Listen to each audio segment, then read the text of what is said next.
I think everybody knows what an outstanding player Jim McMahon is. Just to illustrate perhaps a little bit more games he's missed, 17, the one loss record when he was a non-starter. And their record when Jim McMahon started is 26-2. Yeah, and that's why all that talk about are they going to trade McMahon? Just because he says something and then he gets an injury, people think that that's why, that it's something with Dick, he's not playing. He's not playing because his shoulder's hurt. But when he doesn't play, this isn't the same football team. Mike Gann, number 76, limping off. That'll bring up a 3rd down and 10 situation for the Bears. 6:43 left to play in the first half. Archer had a bad start, but Tomczak was equally bad start. Started out 0 for 5, 1 interception. That doesn't build too much confidence. Although Mike Dickey was saying that Tomczak has a lot of confidence now, and the players have a lot of confidence in him. That might disappear if those statistics continue. He might disappear if they continue. Out of the shotgun. Tomczak in his own end zone. Fires finally incomplete. Picked off by Joel Williams. Touchdown Atlanta.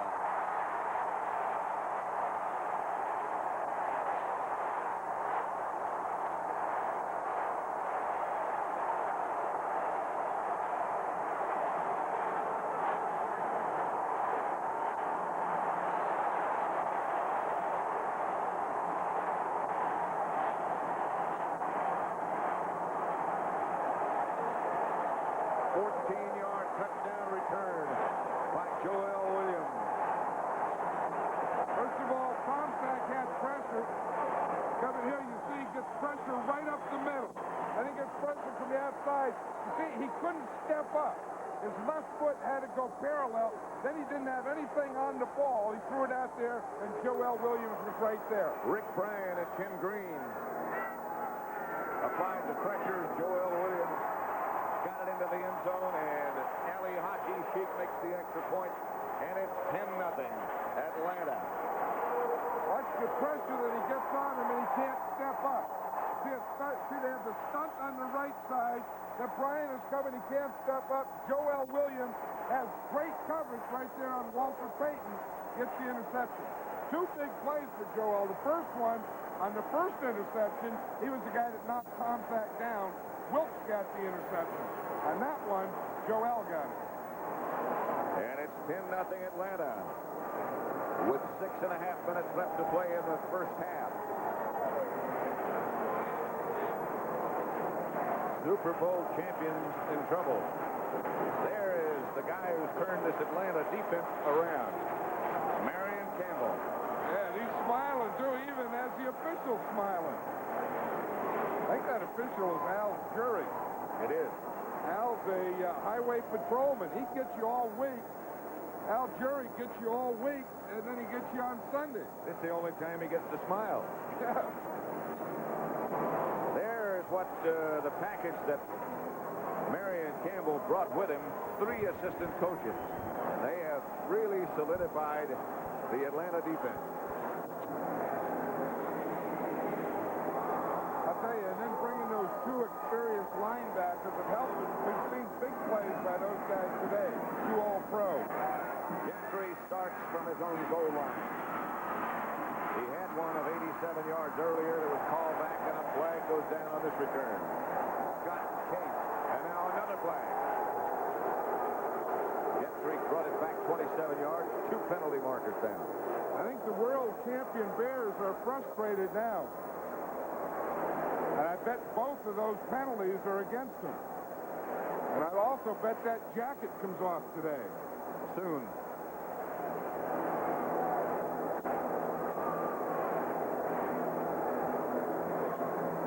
We have offside, number 22 on the kicking team.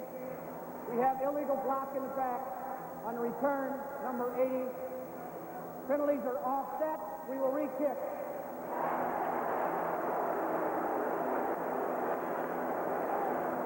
It begins next week with the NFL today.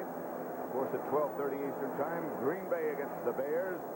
And game 2 is The Dallas Cowboys at Washington. Of course, we'll be at that game, and as you look at these standings, that's a big, big game for the Cowboys. Oh, boy. I think if the Cowboys are in a must-win situation, it's now. They play San Diego today, then they have to play the Redskins. I think if they beat the Redskins, I could see all three of those teams being in the playoffs. If they don't, then I could see one of these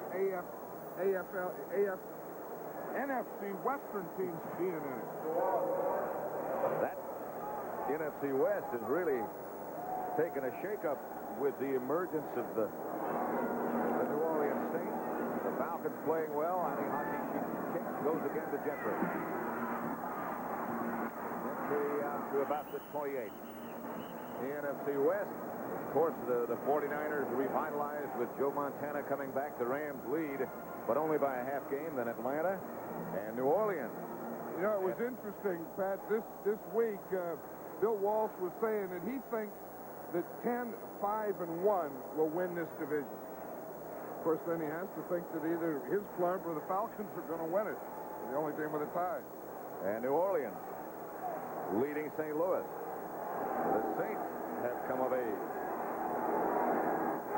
1st and 10. Bears have the ball at their own 29. Ortego with the move man. This is Payton.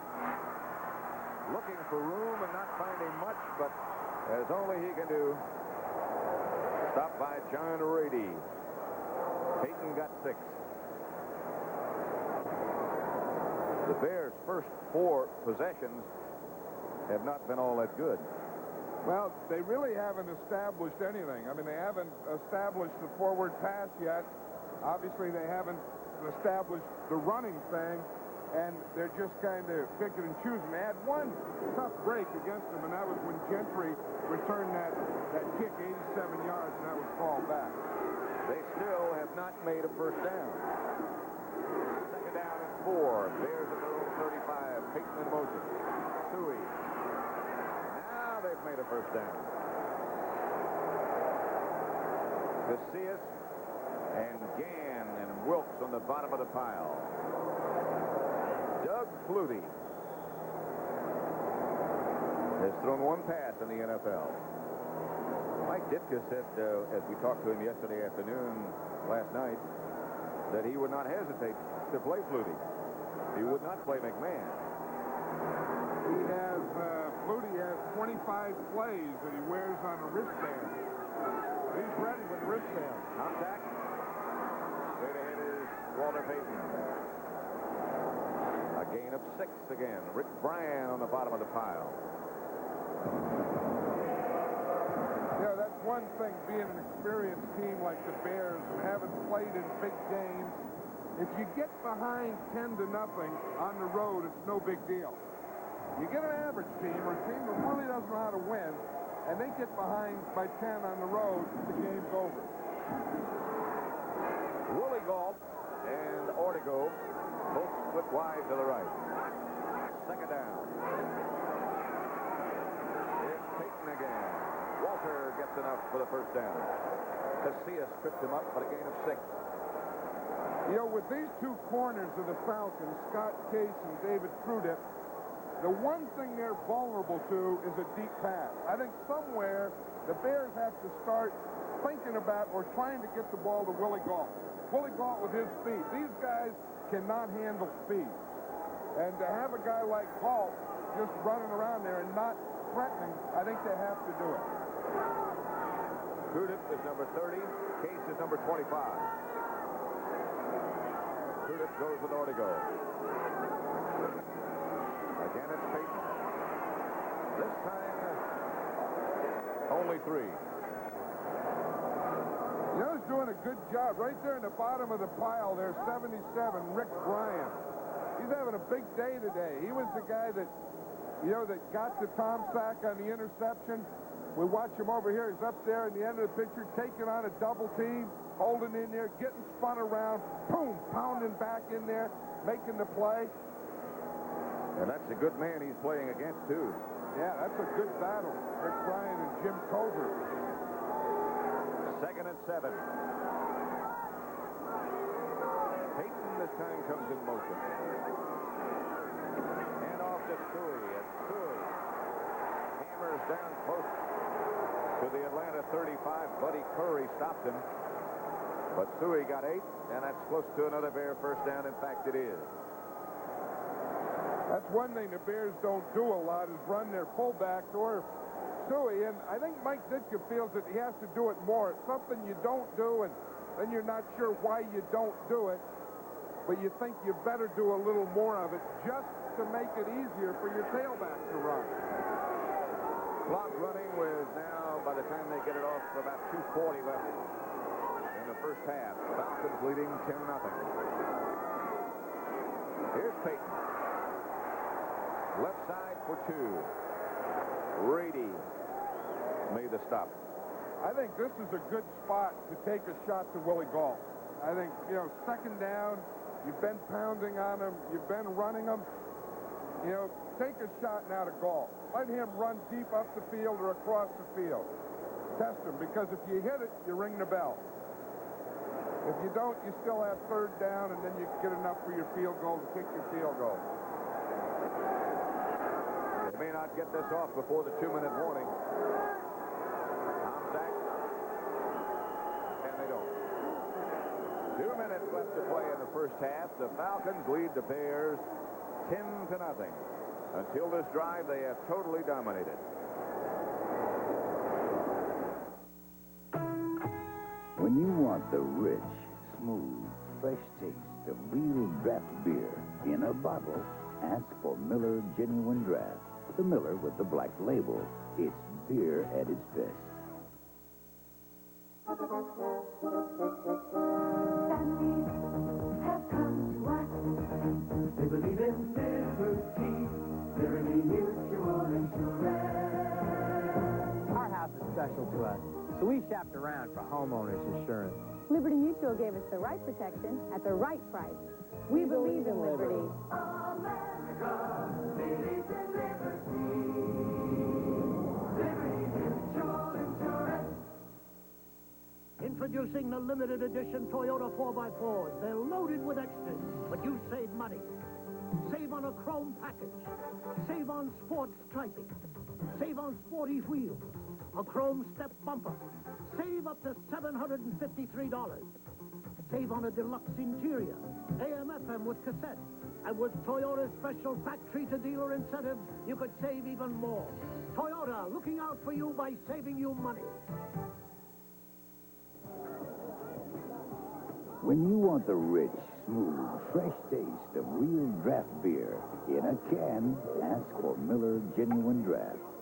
The Miller with the black label. It's beer at its best. Hey, on that last play, before the 2-minute warning ran out, I think they were trying to sneak Gault somewhere. Look, he lined up in the backfield just before the ball is to be snapped. He shifts up here. I think they were going to try and sneak him somewhere here. But watch the reaction of all these guys when they realize that this is Willie Gault in the backfield. Watch him now. He's going to shift up there, and they're all discovered. There's Gault. Hey, Gault's here. Look at all the guys talking. Hey, there he is. There he is. There's Gault. And then the 2-minute warning ran out. Amazing what speed will do. Yeah, speed. He's somewhere hidden now this time. Same place. Orta goes wide right. There goes Gault in motion. Tomczak back to throw. Out of the pocket comes Mike Tomczak with some room. There, first down inside the Atlanta 20. A scramble of 14. Robert Moore finally tripped him up. Hey, that's a big play by Tomczak.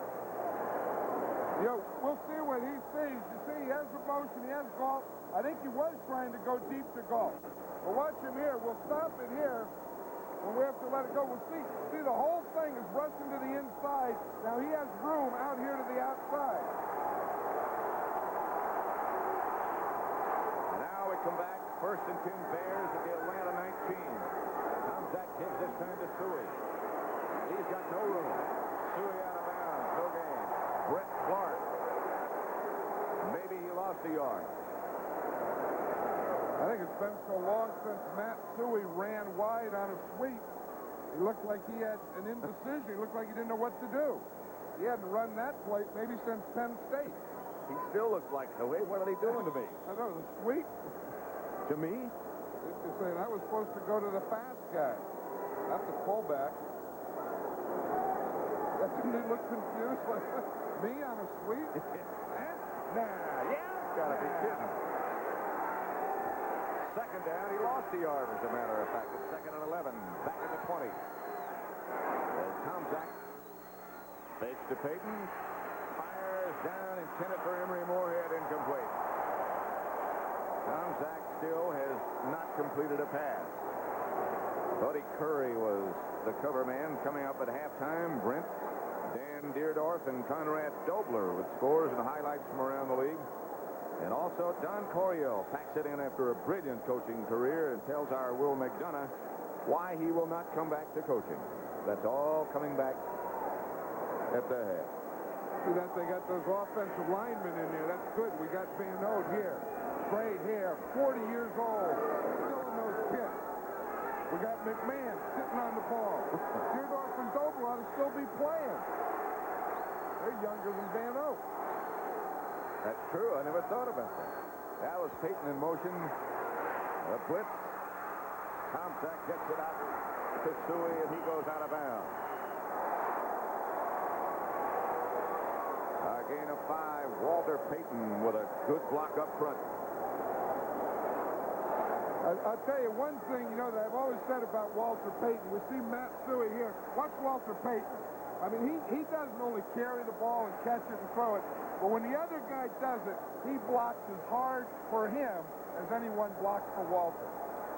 Brings up a 4th down situation.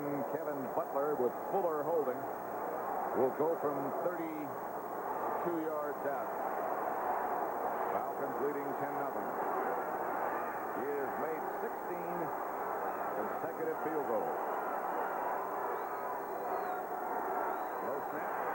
Butler gets rid of it and pumps it through. The Bears get on the scoreboard. It's 10-3. Atlanta with 50 seconds left to play in the first half. Next week, don't forget a big CBS doubleheader coming up. Green Bay against the Chicago Bears. One of the oldest, if not the oldest, rivalry in professional football. And Game 2 has that big match at RFK Stadium between the Cowboys and the Redskins. And that's always a stadium rocker. We did the last one in Dallas, and the Redskins beat them with ease. And I've always thought, when two teams play each other, the second time they play, it's not the same type of game. So I think it's either going to be a low-scoring defensive battle type, or I think the Cowboys are going to win. Right here, it's 10-3. Bears 12 plays, 57 yards. Kept the ball 5 minutes, 44 seconds.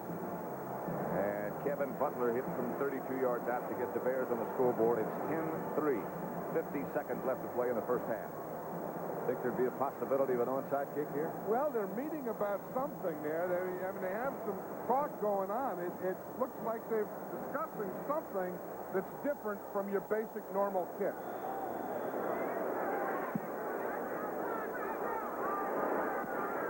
Kicked away. Sylvester Stamp, about 3 yards deep in the end zone, brings it out. Flag is down. 23-yard return. Neil Anderson on the stop. But again, the yellow flag. Well, that one there is the leading penalty in the league. Like we have leading passers, leading runners, leading defenses. The leading penalty is this one here on kick. They do it every time. Illegal block in the back on the return, number 52, first down. We're going to see it. What I think it is, we see right there, in fact, that's on Morrissey against him, who got the illegal one on Gentry's big run. Penalty was called against Brown. That's very close.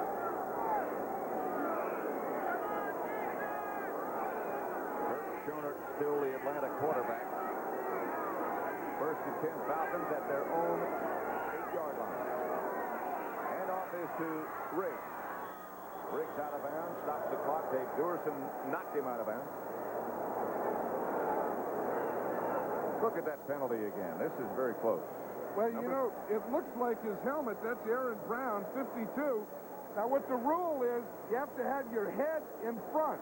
Now, I think that's a legal block, because when he makes contact, right there, his head is in front. So I don't know. You know, now, see, the official on that has to see the whole contact. I don't think he saw it initially. Mike Singletary looking into the Atlanta backfield. 2nd and 8. Riggs again, looking for someplace to go. Was hit by the Bear defense led by Otis Wilson after a gain of 2. Now, the Bears are taking timeout. You know, they have the Falcons down here. They want to get the ball again before this half ends. 36 seconds remain in the first half. Bears still have 2 timeouts. Falcons have all of theirs.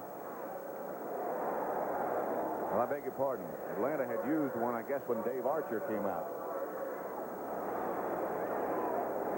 You know, this will be an interesting thing because the Falcons will have to punt. The refrigerator's in there on defense. If they can make them, you know, if they can stop them on this 3rd down, then take another timeout, then, of course, it changes possession. Now, this guy's getting bigger. Refrigerator. That refrigerator's full.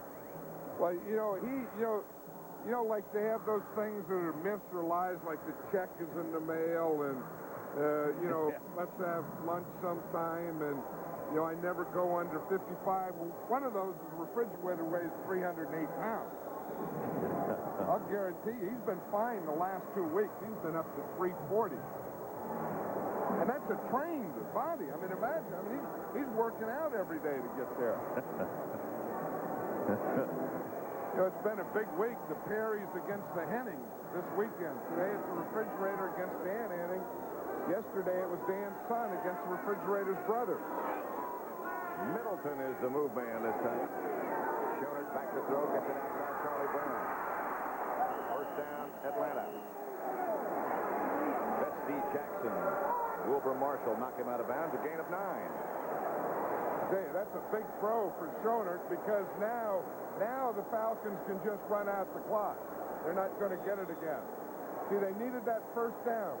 Schoenert comes back, boom, right out there to Charlie Brown, who is as good as most at this possession receiving.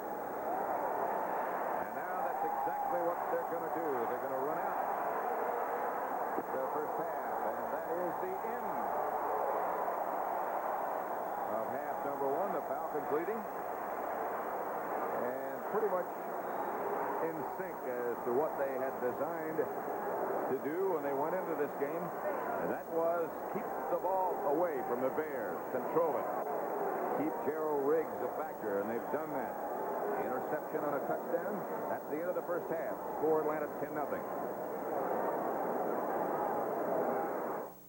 CBS Sports coverage of the National Football League is sponsored by Toyota, builder of tough, powerful, reliable trucks. Toyota. Harris Corporation and their Lanier Business Products divisions. Lanier, we're easy to use. And by RCA, technology that excites the senses. Amway presents the Walter Cronkite America's Cup Report. In 1983, it was the winged keel. In 1986, it may well be fiberglass. Chris Dixon is the skipper of the New Zealand Challenge. Chris, why fiberglass?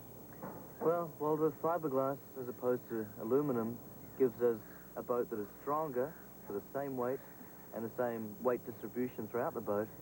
It's stronger. So these tough conditions off Fremantle, where it blows 25 knots a lot of the time, our stronger boat should be a little bit quicker than the aluminum ones. Are there other advantages? Just having a physically stronger boat is the main reason we've gone fiberglass. Obviously, there's a little bit of a psychological advantage as well, in that we've got something that apparently is a little bit better, and nobody else has got it. So we'll play that one along as well. She's a little bit quicker all around. Some people are as reliable as sunrise. You can see it in their smile, feel it in their handshake. Their life is fulfilling. Their work is rewarding. Happiness is something they've created for themselves. Amway people. Hardworking Americans you can rely on to give their best. Every day. Tonight, a merciless newspaper man meets his final deadline. Actually, it could have been murder. When Harry Gardino guest stars. Murder? She wrote. Then, the epic story of two feuding Fresno families begins. Charlotte Kensington and Tyler Kane, locked in a battle for control of an empire. Reckless with passion. Surprise. Ruthless with power. You're the most evil man I ever met. An entire Raisin dynasty is up for grabs when Fresno flies tonight.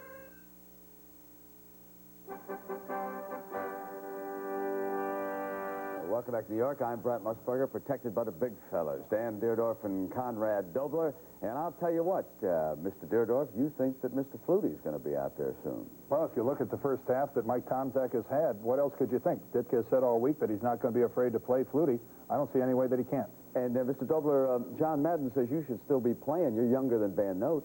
I certainly am. Have you seen Van Note out there? He's got a lot more gray hair than me, but I'll tell you what, 18 years, that's a heck of a career. Isn't it, though? Let's take everybody to the scoreboard and get them up to date. The Giants and the Minnesota Vikings, this is a big one, especially as far as Bear fans are concerned. 9-6, and Gary Burns has done a fine job with his Viking team. Here's Tommy Kramer, Danny. Tommy Kramer back, and what a year he's having. I mean, what else can you say about it? Working against the pass rush, though, Leonard Marshall and the guys a little tough on him this afternoon. Well, here is Phil Simms getting a taste of that same medicine. What's wrong with the offensive line? Where are you guys? Conrad, get these guys in shape, will you? That's Mark Mullaney, the new look. I wonder what that guy does in night games, though. How does he find his way around on the field? Detroit and Philadelphia. Joe Ferguson to Jeff Chadwick. That is the first touchdown pass of the season by Joe, who has replaced Eric Hipple today. Houston and Pittsburgh, the Steelers with the lead and a bit of a wild one, 21-10. They've gone to the half there. What's wrong with the Seattle offense? They go back and forth between Gilbert and Craig. Craig's in there today, 10-0, Bengals with the lead.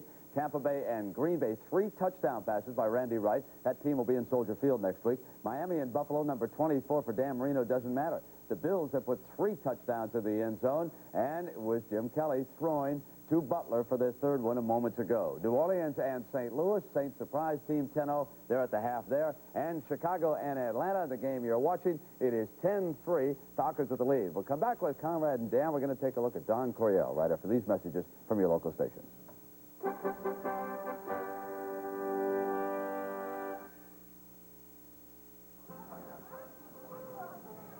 You know me? I won the America's Cup. From me. I'll bet you Yanks can't even remember what it looks like. They can't even remember what I look like. That's why I travel with the American Express card. Likewise, mate. Without it, I'd be dead in the water. What a pleasant thought. To apply for the card, look for an application and take one. The American Express card. Don't leave home without it. Between them, they've dominated the Big Ten for 20 years, and between them, this year's crown will be decided. The Wolverines of Michigan, the Buckeyes of Ohio State. Next Saturday, the Big Ten collision of the year. Then Rose Bowl-bound Arizona State meets Arizona. And on Sunday, doubleheader action starts with the NFL Today, followed by the Packers against the Bears. Then 2 teams hot on the playoff hunt. The Cowboys battled the Redskins, and a fierce rivalry is about to grow fiercer. Next weekend on CBS Sports. This is CBS. Whatever you need done, there's one easy way to lighten the load. Ameritech Bell, yellow, pages. The completely accurate, the original one you know. Ameritech Bell, yellow, pages. When you're looking for something, when you're looking for someone, look in the book. You know the one. The completely accurate, the original one you know. Ameritech Bell, yellow, pages. Published by Donnelly Directory. The brain has 2 sides, an emotional right and a logical left. The left side knows the Saab 900 is practical. The right side doesn't care. The left side sees safety in Saab's high performance. The right side doesn't care. The left side admires the 56 cubic feet of cargo space. The right side doesn't care. Why not bring both sides of your brain for a test drive in a Saab 900? See your Chicagoland Saab dealer. Every year about this time, people in Illinois like to get out and play a little football. Trouble is, a couple of hundred people could crack their ribs playing a little football. There could be any number of pulled hamstrings, 50 or more broken bones, and who knows how many cuts and bruises. Fortunately, a lot of the football players in Illinois have Blue Cross and Blue Shield, health plans that offer better care at better rates than any other. Do you have Blue Cross? Live from the Bears locker room after the game.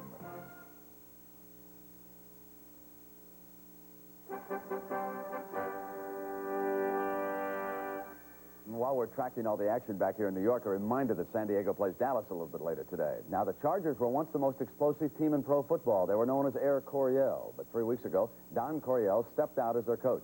And Will McDonough discovered this week that it wasn't easy for Coryell to walk away. Don Coryell loves to coach more than anything else. He did it for 33 years as a head coach. You could ask any other coach in the National Football League to pick one guy who loved the game more than anybody else, and they would say, Don Coryell, look at that intensity. But suddenly, something went out of Don Coryell this year. After winning just one of his first 8 games, he quit on the San Diego Chargers. He went home, didn't tell his coaches, didn't tell his players, and he left everybody wondering why. I thought in my own mind and that a change would be best for our football team, and so I don't know. I don't know how in the hell I want to. One of the questions Coryell had to live with was the appointment of Al Saunders as assistant head coach, raising the question that Coryell was no longer in charge. My role within the organization was purely an administrative nature in terms of doing all of the things that didn't exactly relate to football as such on the field. Don made all the decisions as he always had. As a player, we didn't feel that there was any such thing as him being a lame duck coach. Our season has been real frustrating for us as players, and we've been trying to concentrate on improving ourselves and getting the team back winning, so we really don't pay too much attention to what the press says about us or about the coaching situation. It wasn't until this past Thursday that Coryell came out of seclusion and talked to the press and his players about his abrupt decision. I thought the only thing that's important is for the team to concentrate on the coming game, and all distractions should be eliminated. And so I thought it was best for me if I just disappeared and took off. It was a very emotional time for me, and I wasn't in shape to talk to the ball club. Other veteran coaches have found pleasure in pastimes outside of football, and Coryell is looking forward to a quieter life. I have a canoe that I haven't used since I've been to San Diego. It's 9 years now. I want to get out in that canoe, and I want to go in some lake and throw in our sleeping bags and paddle down to the end of it and camp where no one else is. Do you ever think there's a situation that would make you come back to pro football again and coaching? I don't know that. I'm not prepared to answer that question. I haven't thought about it, and but then I might change my mind in a year or two. But I'm so pleased and proud of myself that I've been able to last this many years. In St. Louis, Dan Dierdorf and Conrad Dobler blocked for him when he coached the Cardinals. Conrad, you remember a famous bus trip.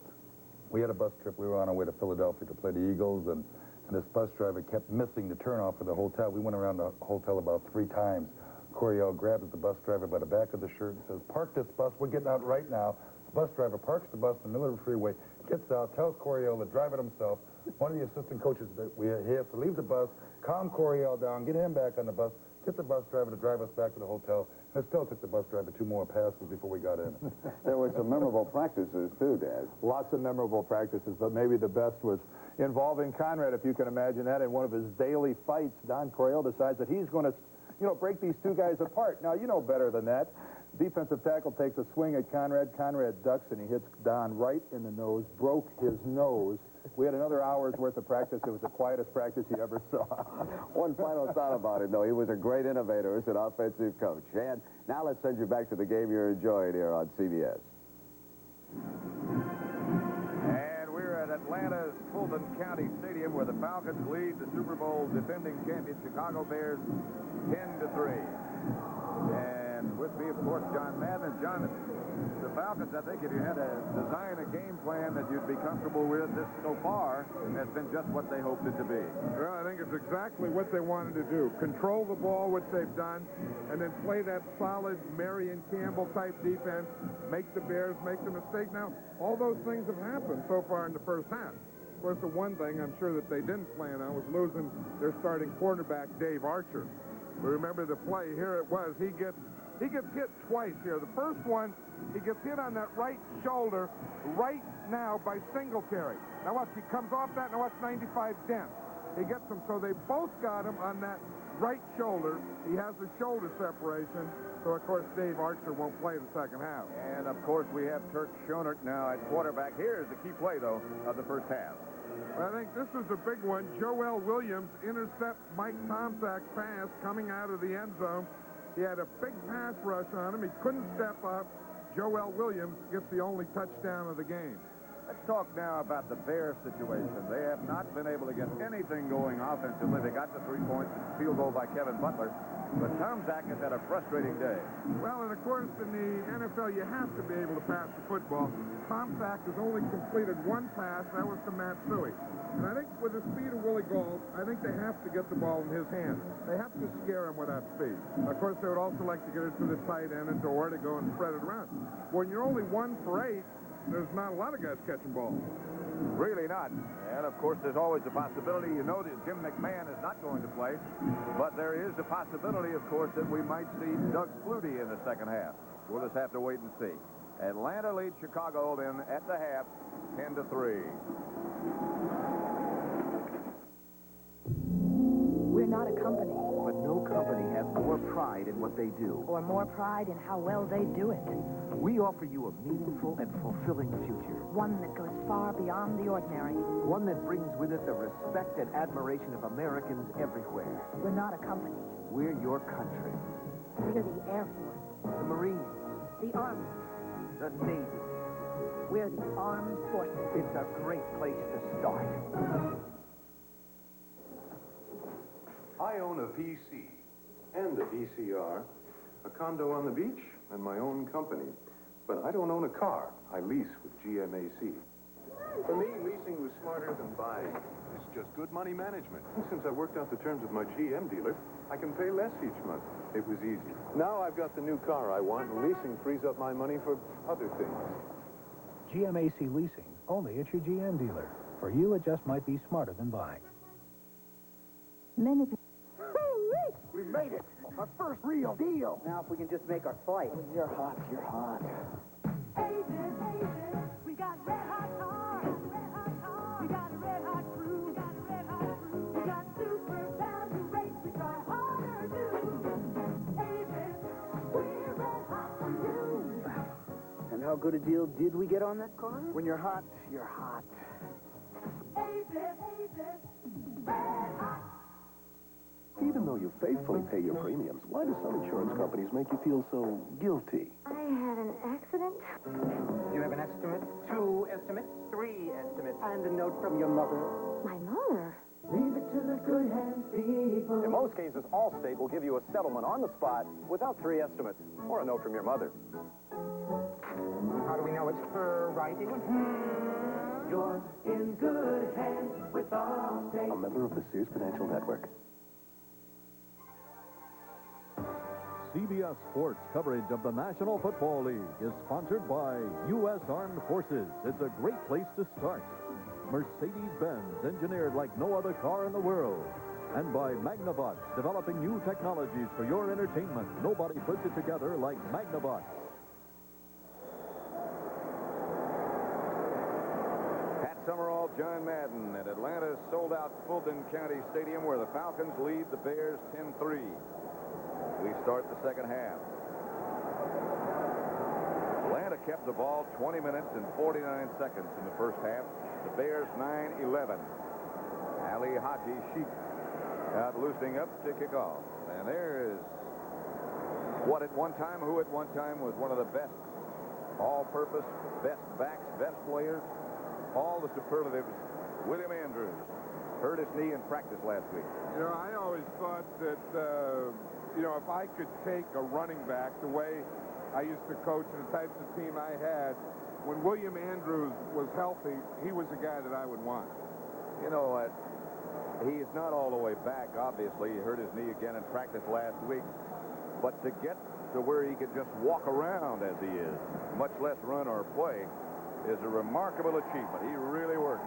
Well, what happened is after he came back and did all that stuff last week, he twisted his knee, and then he had some blood in the fluid, and he thought he tore something, but he said, you know, they took the test, put the dye in there, and he said it was really nothing new. In fact, the doctor said that may help it because that loosened up those combinations in there. Those scar tissues or whatever they are.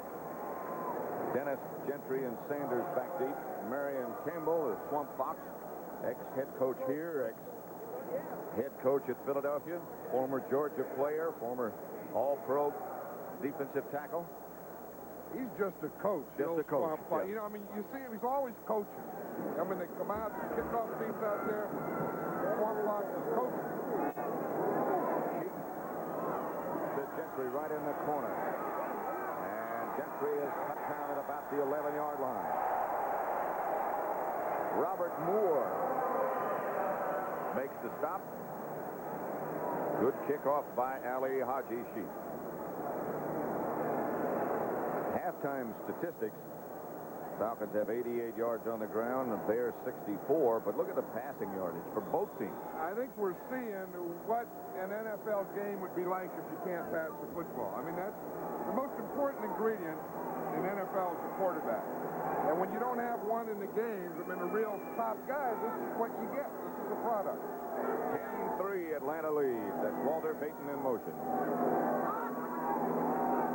Tomczak outside of Payton. Falcons there in a hurry. David Trudick and Reggie Wilkes. You see what happens here when you don't throw to your wide receivers, if you don't get deep, it gives the defense confidence. That's one thing. Number two, it brings them up tighter.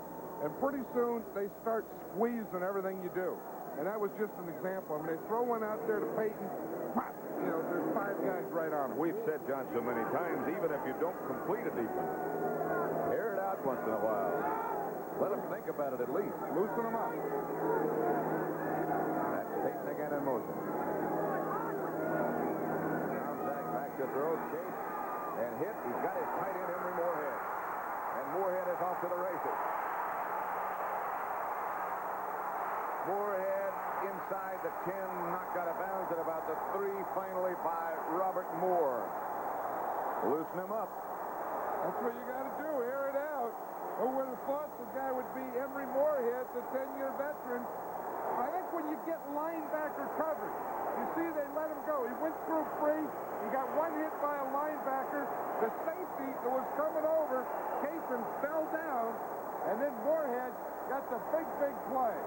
He got by the linebackers on the line of scrimmage, by the safety in the middle of the field, and then wasn't caught until they get down in the end. A gain of 85, and it's all the way down to the 1-yard line. First and goal from there. The refrigerator's in on offense, Pat. Well, Mike Ditka said he was going to do that. The refrige is in the backfield with Walter Payton. Let's see if we can open up some holes. If they run to the left behind the fridge and that left side. Might as well give it to him. Tomczak on the quarterback sneak in front of the refrigerator who hammered in there. A 1-yard touchdown run by Tomczak. Well, I think that's what the Bears needed to get him started. The big play, the pass, get the refrigerator back in there. Ditka takes his jacket off. Now everything's loosened up. Watch this. Tomczak gets through. Then the refrigerator, after it's all over, after the fact, he comes in and rams the pile for about a 5. Butler for the extra point to tie it up. Fuller holding. We have a tie. With 13:49 left to play in the Falcons at 10. A century ago, the founders of Mercedes-Benz created the world's first automobiles. Over the years, their mastery of technology and intolerance for mediocrity inspired countless automotive legends. Now, as Mercedes-Benz enters its second century, the technology has changed, yet the passion for perfection remains, creating Mercedes-Benz for 1987, legends for the second century. Imagine the power of two great computer companies coming together as one.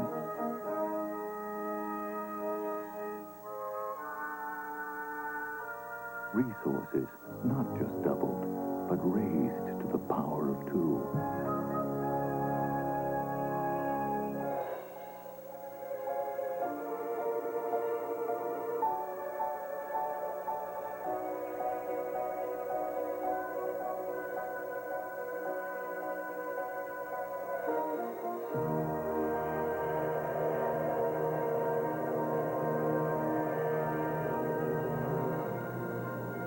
Introducing Unisys.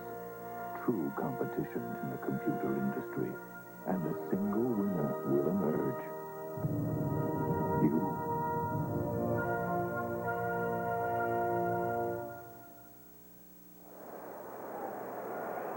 Let's show that big touchdown Emery Moorhead here.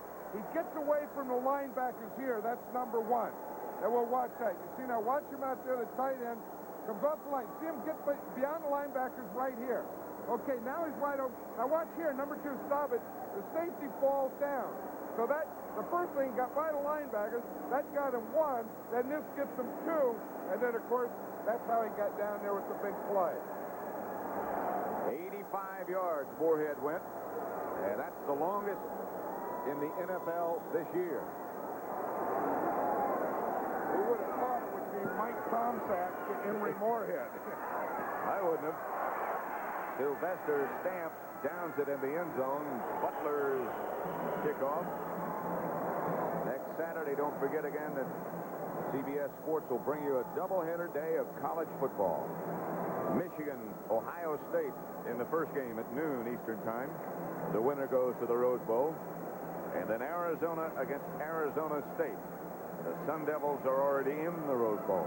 They'll play the winner of the Michigan-Ohio State game. That's at 3:30. You know, I wonder if Michigan losing yesterday to Minnesota, I wonder if that's going to be a motivator. I bet with a guy like Bo Schembechler, who's probably one of the top coaches on any level, I bet you that may get their attention back a bit. Had to be looking ahead. Schoenert gets it outside to Riggs. Riggs looking for room, doesn't find much. Singletary right out there with him. A gain of only 3. It'll be 2nd and 7. 10-10 tie.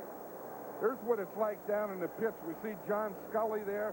He's the guard. He's going against Perry. He has help from the center. See, the center gives him a little hit there. But I'll tell you, Scully is one of those guys who's a position guy. When you're getting position and you're carrying about 270, the other guy's about 330, 340. Boy, he's going to get you going backwards. 2nd and 7 at the 23. Arthur Cox, the move man. Handoff is to Riggs, and there's nothing there for him. Left side, maybe a yard, maybe 2. Steve McMichael and Singletary again. Did you see Gary Fensick come flying in there, the last guy? Gary Fensick is one of those guys that believes he has to be in on every pile. On every tackle, he has to be there. Watch 45 here. Fensick. Now, the play is going to be, they're all got the rig, all those guys. Now, watch Fensick, 45. Boom, one more hit. I need it. He knocks his own guy, Dent, back out the other end of the pile. 3rd down and 5 at the 25. Just over 12 minutes left to play third quarter. Falcons ball their own 25. Schoenert in the pocket. Pass incomplete, intended for Sylvester Stamp. Incomplete. Todd Bell was the defender.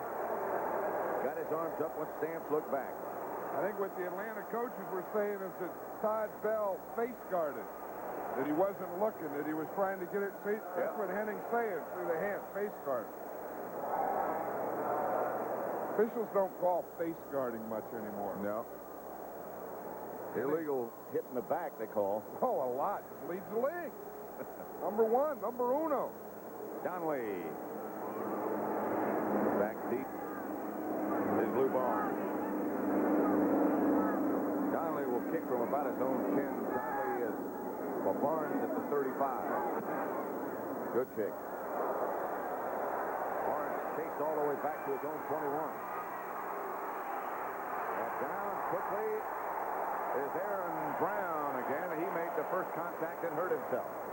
54-yard punt by Donnelly. Return of 5, a net of 49. That's acceptable in any league. My amigo Juan just came out from Mexico, so I'm introducing him to our American friend Larry and our favorite beer, Miller Lite. Por favor. Juan, mi Miller Lite de gusto porque it tastes muy bueno. Larry. Ladies, mi most calories and no gusto filiopo. El comprende? No, not really. For mucho great taste, there's only one light beer, Miller Lite. Does your friend speak any English? You see, today is tomorrow in Japan. So when you come for car tomorrow, it will be today. Life takes a time. Remember, Rome wasn't built in a day. Take it to Midas. At Midas, we can replace mufflers, brake shocks, or struts on most foreign cars, and we won't take all day to do it. Time is money. Take it to Midas. If I'd wanted it tomorrow, old chap, I wouldn't be here today. Take it to someone you trust. I am losing control. I have a TV remote, a cable remote, a VCR remote. Doesn't anybody make a TV with one remote control for everything? Sure. Magnavox. This one comes with the universal remote. It controls the Magnavox TV and just about every brand of wireless VCR and cable. A Magnavox controls Sony. And Zenith, and RCA, and Panasonic, and... I'll take the Magnavox, and you can take these. The universal remote, it's 3 controls in one. Nobody puts it together like Magnavox.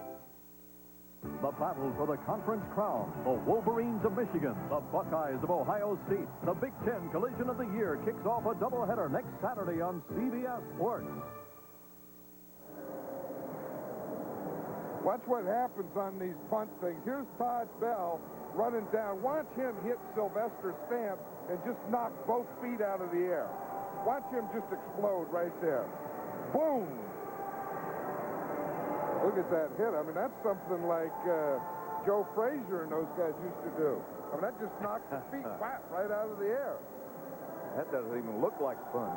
No, I mean, and that stuff happens on those kick plays when those guys are running down and guys getting full things, and you get a guy like Todd Bell who sat out all last year, has all that stuff building up in him. First and 10 Bears. Score tied 10-10. 11:59 left, third quarter. Dennis Gentry was the man in motion. Payton hit after a gain of 2. Tony Casillas was the first man there. I'll tell you, Casillas played that one well, Pat. Watch him here. He's going to be on the center on Jay Hilgenberg. Now, Hilgenberg is going to try and influence. See Hilgenberg come to the left? He's trying to influence him. He doesn't go for it. Then they're coming with the lead on Suey. He plays off of Hilgenberg, takes on Suey, and then, whap, comes on Walter Payton. Second and 8. Payton got 2 out of that. Bears operating from their own 28-yard line. Third quarter, tied at 10. Tomczak fakes, trying to set up the screen pass. Goes left side to Suey. Suey knocked out of bounds. Short of a first down by about a yard. Scott Case knocked him out. Pat Summerall and John Madden, and we're at Atlanta's Fulton County Stadium, the home of the Falcons. Score tied at 10. 11:08 left. 11:06 make it left in the third quarter. So far, those would be the significant things that have happened. Dave Archer, the starting quarterback for the Falcons, out with a shoulder separation. Kirk Schoenert has replaced him. Joel Williams scored the Falcon touchdown on an interception, and Mike Tomczak hooked up with Emory Moorhead for an 85-yard connection that set up the Bear touchdown. Calvin Thomas in the game. And the handoff is to Thomas. A gain of 3, a Bear first down, and right now for an NFL update, let's go to Brent Musburger in New York. Well, Pat, the Minnesota Vikings have taken their first lead on the New York Giants. Tommy Kramer's 22nd touchdown pass of the year goes to Allen Rice from 8 yards. It is 13-9, Vikings with the lead. Back to Pat. 10-10 here, the Super Bowl champion Bears trailed 10-0 at one time, and now they've tied it.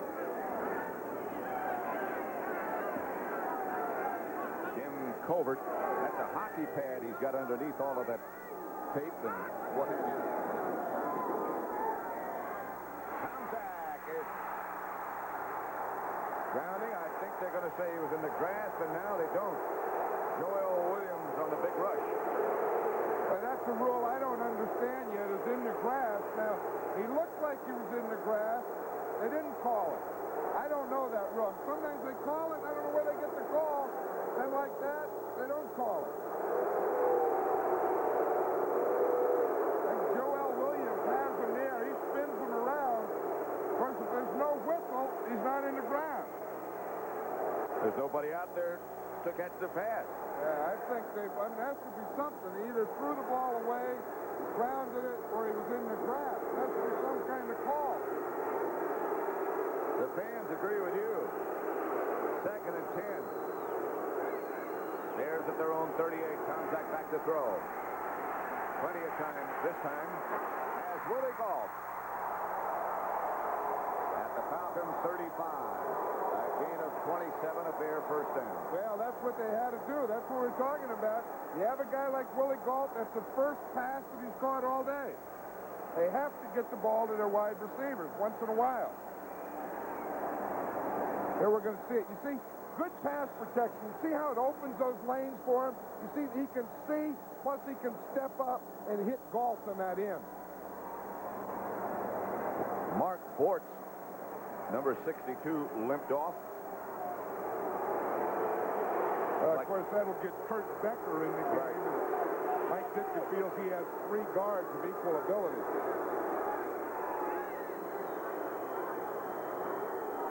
Tomczak hits to Payton.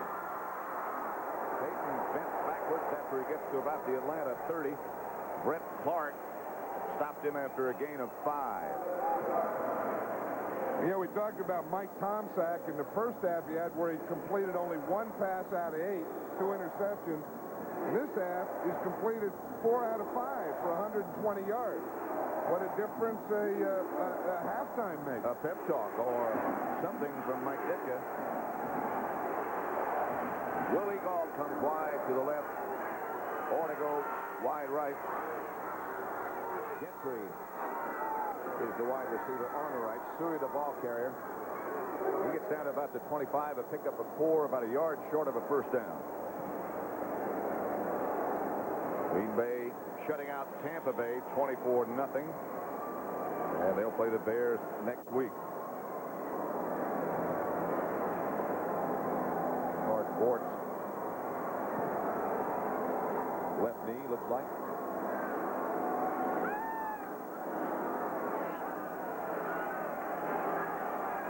Third down and just about 1. Gentry in motion. Hand off Payton. Don't think he got it. Aaron Butler's range. And here he comes. Casillas on the tackle. Well, Casillas did a nice job on that. They had him double teamed. They had 2 guys on him. He was still able to get off the blockers, get down there and make that tackle and force this thing. Watch him. He's right over the center, Casillas. See the double team on it? He beats both guys down the line, comes straight down the line, stays inside, and then whap, he's there for the cutback. That's how you're supposed to play nose tackle. Kevin Butler from 44 yards out with Fuller holding. The Bears trying to take the lead.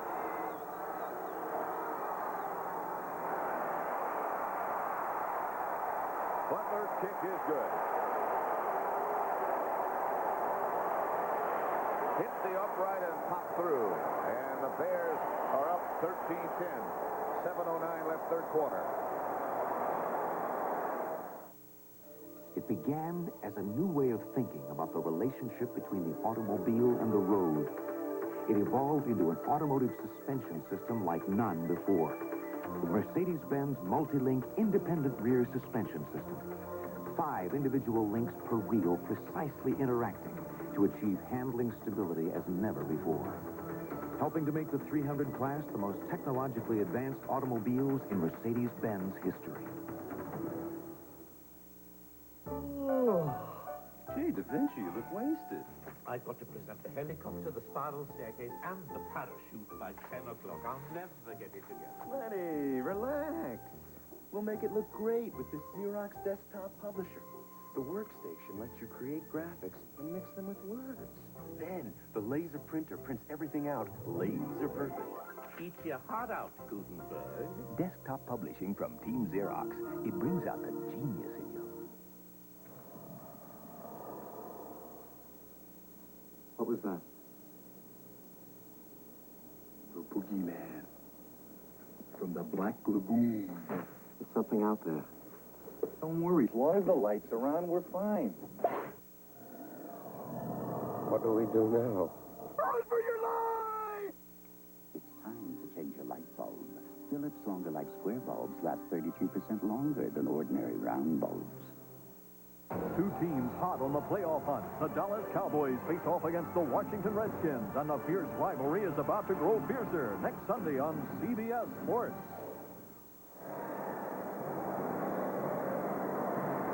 Watch this whole thing. Kevin Butler kicks this ball. Look at the hook on it. It hooks. Whack. It hits right there and bounces back in. Now watch his thing. His reaction is like he just knocked the guy out. Now watch his best friend, Jim McMahon.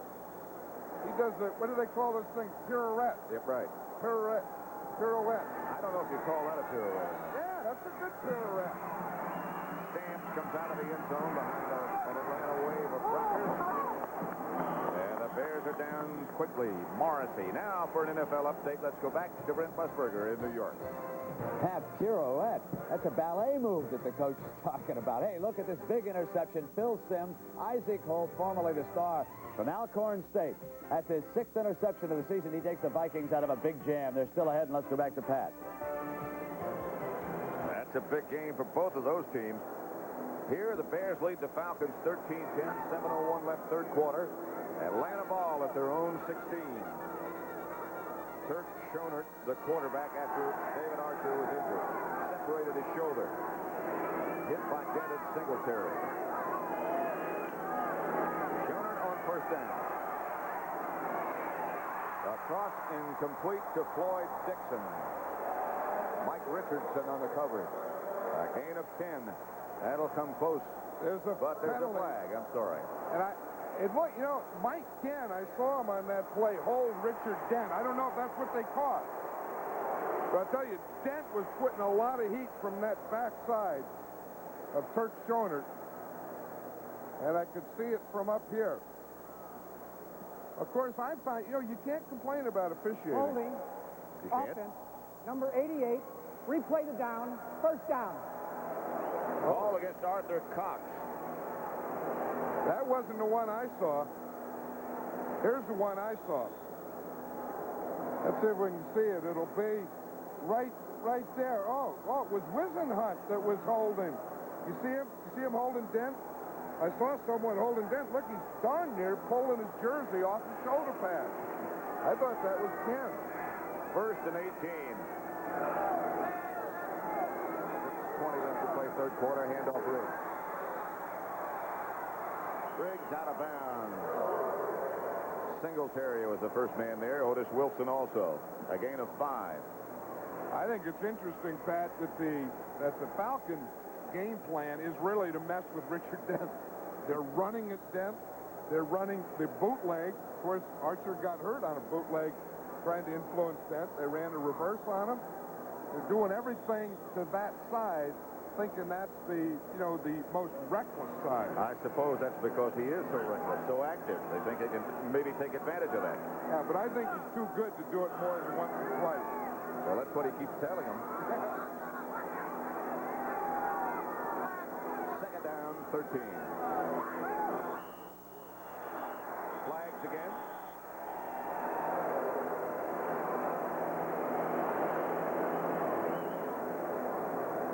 False start. Number 79, offense. Second down. Fralick a little anxious to get to work. I'll tell you, there's a big, strong guy, that Bill Fralick. Right now, he's one of the best offensive linemen in the league. Only his second year. I think someday he's going to be the best overall. He's going to be the best lineman that there is in the game. For years, it looks like, unless he gets hurt, of course.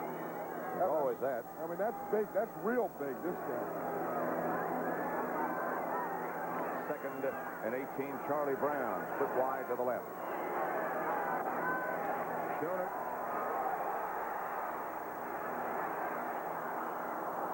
Brown covered by Richardson and fencing. I'll tell you, this is a good battle over here, Pat, where you get Mike Ken and Richard Dent. Ken has always been one of the top pass protectors. Dent, one of the top pass rushers. And I'll tell you, even after the throw, they keep going. Dent goes, boom, I got him. Out, reverse pirouette, outside the end zone, the goal line, into the goal post. I would say that was 2 points for Dent, 2 for Ken. The game stops here. Finally. The score is 78-72 in that matchup. Third down. They need 18 for first. Bears leading 13-10. Schoner gets straight ahead to Sylvester Stamps.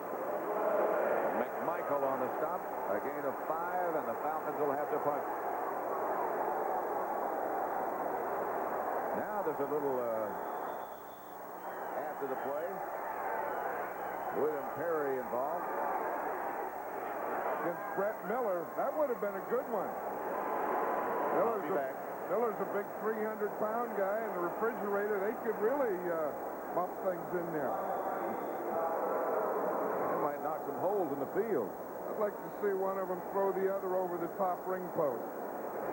You know, they did that. You know, Fralick said that in the WrestleMania that he did some elbow smashes and pummeled the fridge. Pummeled them. That's serious. Barnes back deep. Conley's kick is high. Barnes back at his own 39. Flag is down already. Falcons are down in a hurry. Joel Williams. 48-yard punt by Donnelly. Return of 7. And again, they will discuss this.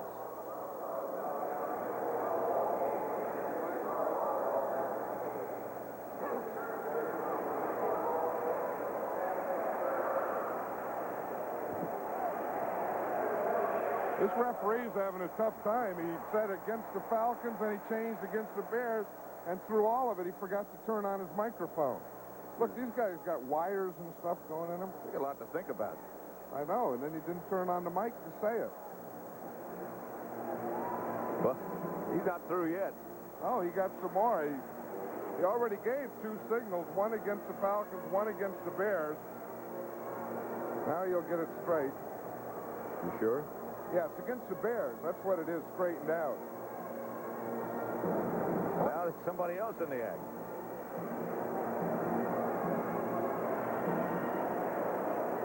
Getting a lot of airtime. Now the microphone. Holding on the receivers, number 20, after the kick, post-possession foul, first down.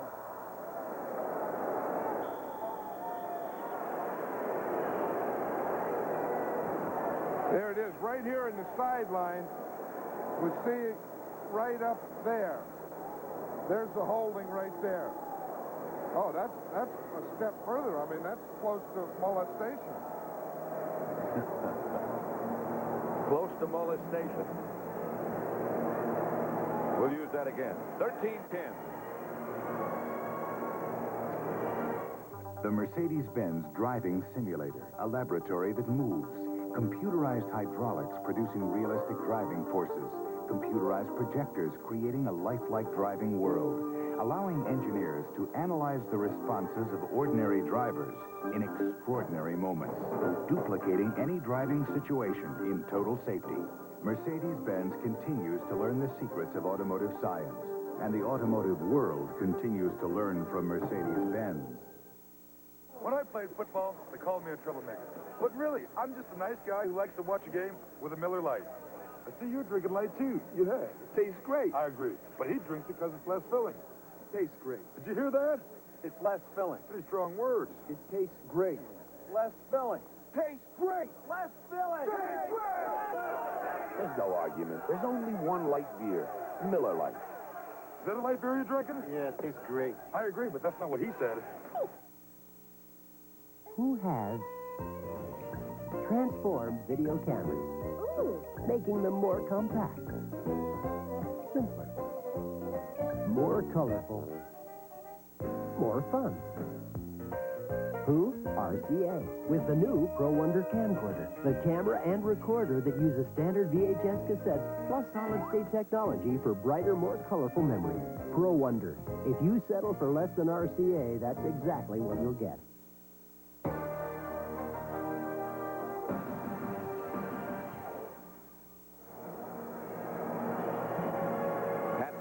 John Madden at Atlanta's Fulton County Stadium, where the Bears lead the Falcons by 3.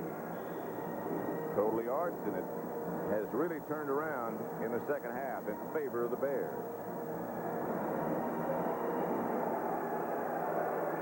First down, Mike Tomczak, the quarterback, Payton, and Calvin Thomas are the running backs. First and 10 at their own 36.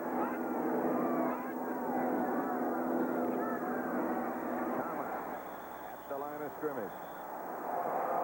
Brady and Joel Williams. No gain. Then Rick Bryan down in the bottom of that again.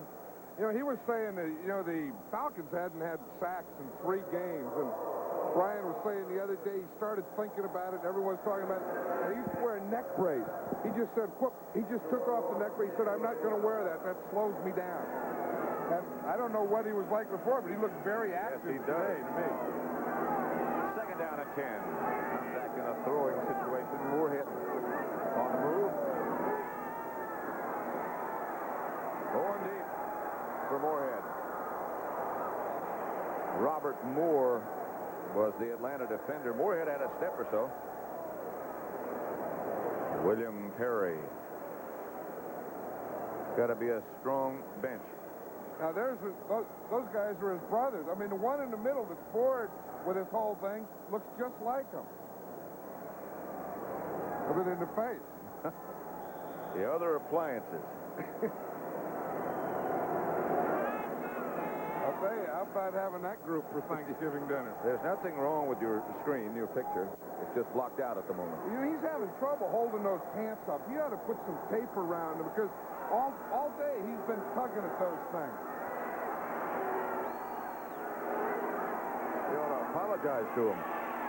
Tomczak out of the pocket, and he's got some room. Slides, and I think short of a first down. And he's upset with himself. Oh, he should be. Because they don't put it down where his feet go. They put it down where the hip goes. And they have to punt. Buford is on. I tell you, that's what a veteran quarterback will always give you, that thing, knowing where. Tomczak, I think, feels like he knows where it is. Of course, when you have a guy coming up to you to hit you, that's easy for me to say, but he just slid a little short. Buford. Good kick. Joey Jones. Faked the fair catch signal. The Bears batted out of bounds. That's one heck of a play if that's where it comes down. 52-yard kick. Neil Anderson was the guy who jumped into the air and knocked it backwards. I'll tell you, that is a great play by Anderson. He dives, he gets in the end zone and knocks it out before his feet touch. That is a big play. I tell you, that's like gaining 17 yards on a run or pass. Of course, what do you expect from a number 1 draft choice? You ought to make plays like that. Didn't know he had that kind of talent. That is a heck of a play. You know, that one's some talent with a lot of desire to get down there and make that play. And it puts the Falcons back at their own 4-yard line instead of them being out at the 20. Riggs is the running back behind Kurt Schoner. Riggs gets the carry, gets out to about the 5. Michael made the stop. You know, one of the things Dan Henning was telling us yesterday is he wanted to have balance. We look at this chart here, and we see that they do that. First down, half and half run and pass. Second, more runs on second down. And third down, 5 and 7. So they have had good balance. You know, I mean, they've had good mixture, and that's what he wanted going in. Second and 9, make it. Ball's at the Atlanta 5.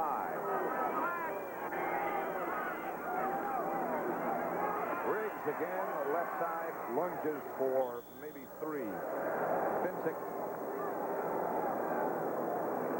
And Otis Wilson. I'll tell you, Fensick's trying to get some air back in that body after that hit. He makes a lot of hits. 13-12. Minnesota now leads the Giants 4 field goals by Allegre. And that's all the Giant points.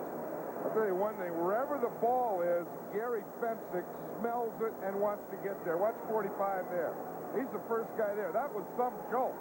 They both held their own on that thing. Fensick has made a lot of tackles today. A lot of tackles this year. Third down and 5.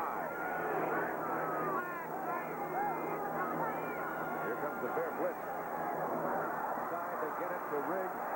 Riggs is tripped up by Finsick. I tell you, you know, they talk about him and they talk about him 11 years in the league and maybe ought to retire. But this guy still makes big, big plays for this defense. Look at him. Now, that's a tough thing to do, open field tackling. I don't think there's anyone better at it than Fensick, an open field tackle. For all these years. And look, he leads the Bears. I mean, they have linebackers, they got big guys, but Fensick from Yale leads them. Rick Donnelly's punted 5 times already today. Barnes back again. The punt returner for the Bears, the rookie from Oregon. Donnelly standing in his own end zone. Bears don't put on much pressure. Ball off the side of Donnelly's foot. Here comes the hat down again. Barnes fields the punt and is down in Atlanta territory at about their 48.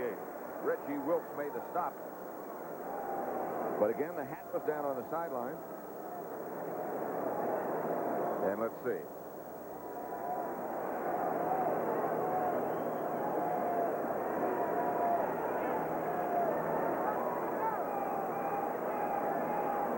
Minnesota leading the Giants 13-12. Detroit, Philadelphia 7-5. Tigers and the Pirates. Yep. Cincinnati 17-7 over Seattle. Green Bay shutting out Tampa Bay 31-0. New Orleans over St. Louis 10-7, third quarter. No penalty on the last punt. And Tomczak goes right to work. Takes out of the pocket, and here he goes. Tomczak with room. Will have a Bear first down and goes out of bounds. 12-yard pickup and a Bear first down. One thing, anytime the quarterback comes back and you get a guy like Tomczak and you're going to give him a lane, he's going to take it running. Let's watch it and see. As he comes back, he goes to play fake. Now it's going to be a pass. Now he sets up, but he sees that they're giving him, they're getting out of their lanes, rushing here, and he's going to have the hole there. You see when they leave him, now you see the hole right there. One guy misses. Look how open that thing is. Tomczak has gained 36 yards on 4 carries. First down Bears. Tomczak back to throw. To Payton. Payton collided with one of his own men. Still got managed to get 4 yards before the Falcons got him down. 1 minute left, third quarter. Bears 13, Falcons 10. Tony Casillas out to make the stop on Payton, a gain of 4. Second and 6. Look them right there. They're still going to get him after they throw that ball. You know, that's more how quarterbacks get hit than any other way. You see that? I mean, they throw the ball's gone, they still get hit. It'll be 2nd and 6. Probably the last play of the third quarter. Calvin Thomas and Walter Payton behind Tomczak. Handoff. Payton hit behind the line of scrimmage. 1 yard, perhaps. Joel Williams led the defender. Bears are at the Atlanta 31. Third down. 6 or 7. That's the end of the third quarter with the score Chicago 13, Atlanta 10. And we now pause for a word from your local station. This is CBS. Honey, deposited $300 in checking. Paid Visa. Put $500 in money market. Honey, where'd you deposit that $200? Check the money market statement on the desk. Where's the desk? Shouldn't handling your everyday banking be simpler than this? Introducing the new City One account from Citicorp Savings. It lets you combine checking, money market, even Visa with one simple statement each month. City One from Citicorp Savings. The city is built for you. Well, what do you know? Brand new Pontiac Grand Am. Got the injected 3-liter V6, aero skirts, composite headlamps, sports suspension, the special buckets, the big analog gauges, the whole enchilada. Yeah, you big ham. You own one hot car.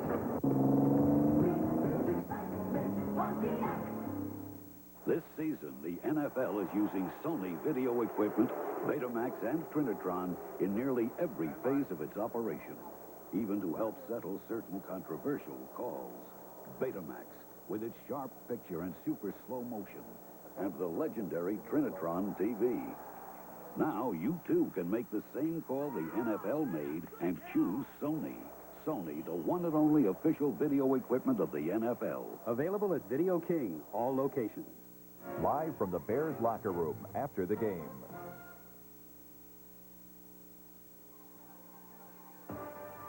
CBS Sports coverage of the National Football League is sponsored by Miller Lite, proud sponsor of NFL Lineman of the Year. There's only one light beer, Miller Lite. And by Subaru and the Subaru XT, the Sport Magazine Super Bowl MVP Award.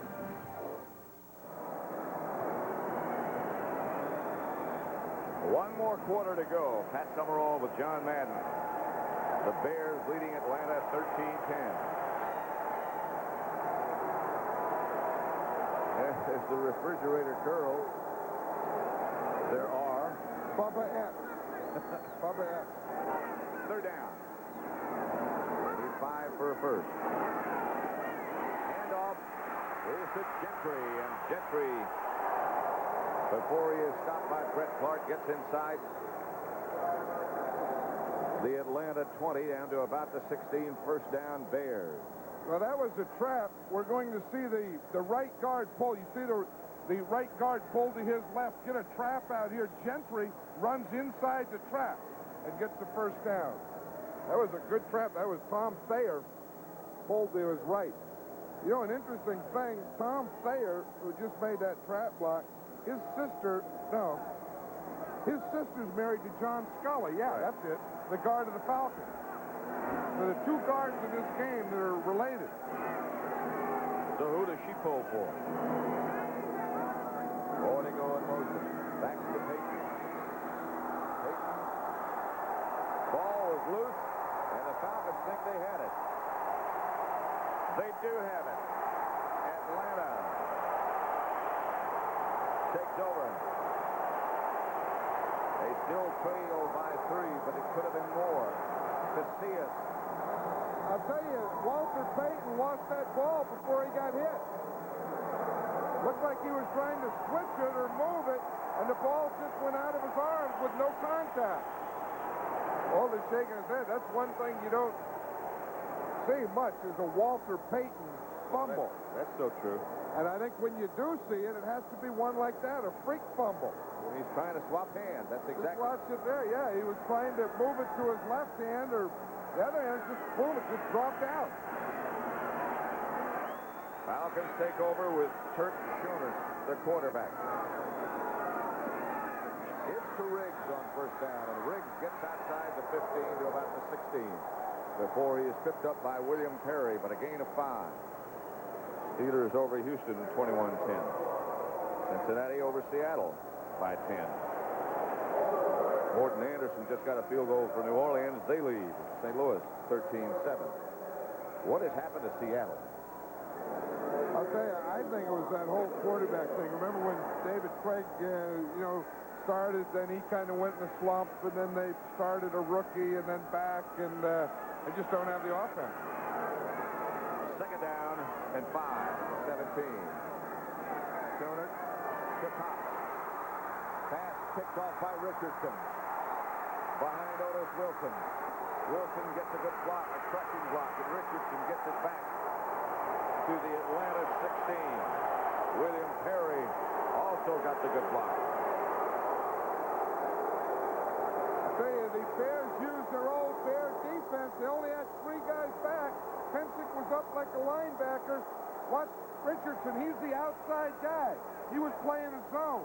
His guy went short. He waited out there for that ball, and Cox was coming out on a corner, and he ran right into Richardson. And so the Bears will take over first and 10 at the Atlanta 17.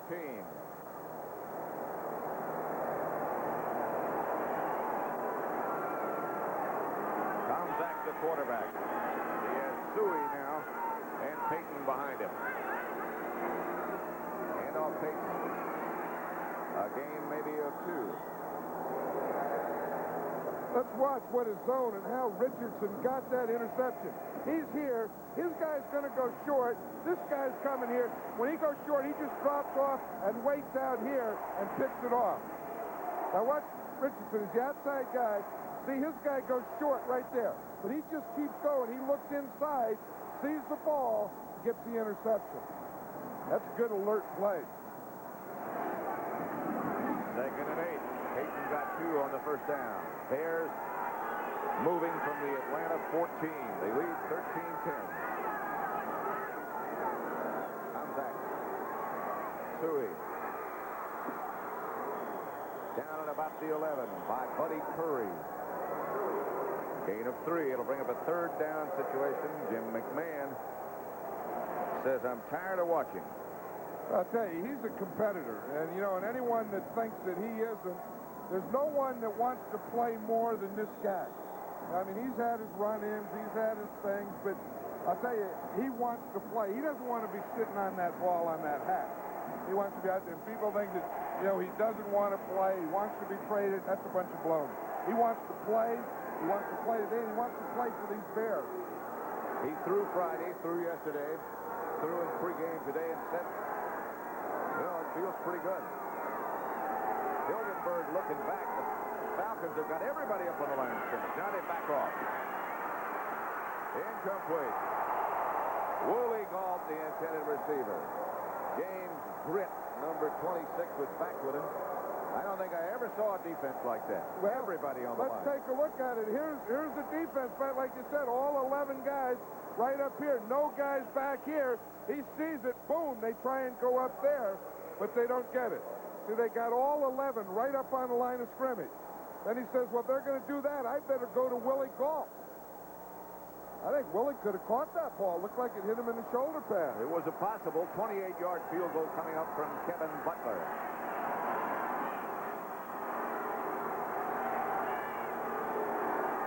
Fuller the holder. And Butler is no good. That breaks his streak. Another one that grazed the upright, but this time it went outside instead of inside.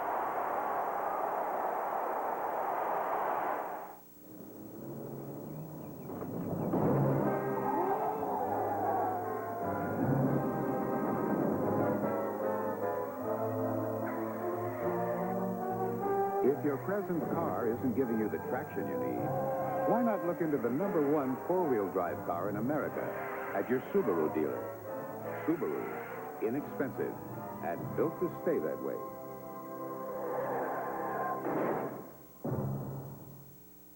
Here comes the Purolator Courier.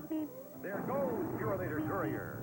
The Roadrunner works for Purolator Courier. We run rings around the Coyote Courier.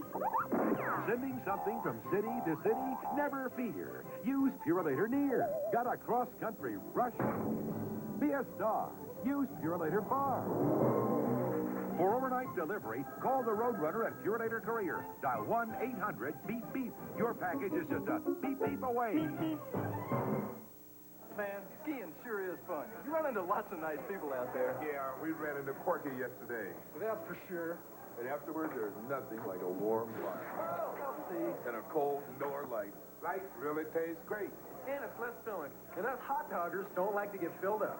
Speaking of hot dogs, where's Euchre? You! Great seats, hey, buddy! Hey, where are all the guys? They're missing all the fun! For great taste, there's only one light beer, Miller Lite. The Bears still lead at 13-10. Here is Ditka watching Kevin Butler's missed field goal. I'll tell you, it's tough to coach. You know, when things like that, look, he runs his hand through his hands, gets a couple spit, but the hair stays the same. I'll tell you, that's what you go through, though. You know, you go, you fumble, you're down. You get the ball back, you're happy. You get stopped on 4th down, you're not very happy, but you're happy because you have a field goal. Then you miss the field goal. What makes you take your jacket off and spit? What's supposed to be an easy field goal. Joey Jones split out wide to the right. Schoenert going to work for Jones. Pass is picked off again by Richardson. With blockers in front and room now in front. Richardson laterals to Durison.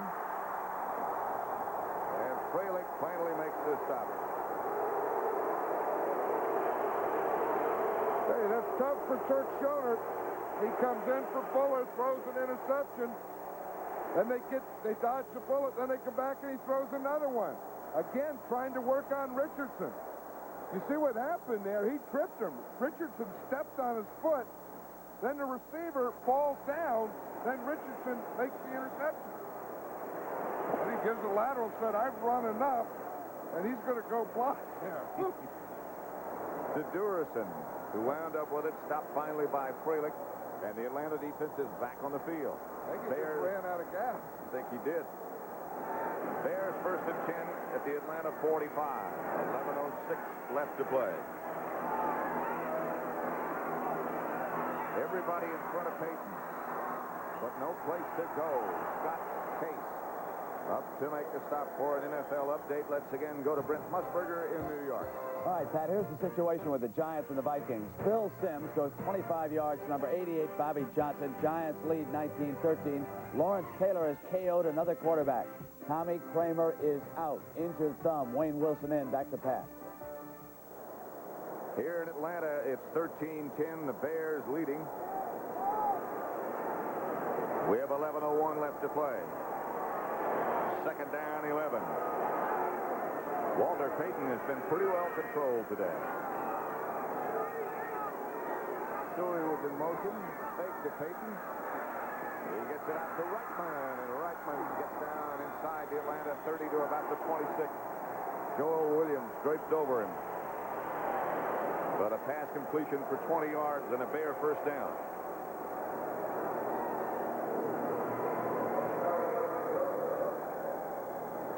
That's the type of thing that Tomczak does well. You know, that thing where he can run and throw or run and continue to run. That was a bootleg. Reitman came across the field. Tomczak was rolling out, and he had a lot of options. That Atlanta defense has been on the field a long time in the 2nd half. Gentry is split to the right, Galt to the left. That's Gentry in motion. Tomczak straight back. Out of the end zone, this will be. Up into the tunnel. Joel Williams put the pressure on Tomczak. And Tomczak was smart enough to just throw that one away. You know, the toughest thing in this Atlanta Falcon defense is the Falcon offense.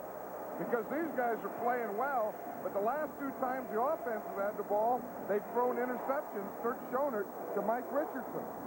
These guys are playing hard. They're going after the Bears. They're doing their part. Second down, Dennis Harrison is number 68. Casillas, number 75, the nose tackle. Second and 10. Bears at the Atlanta 26. Exactly 10 minutes left to play. Hilgenberg.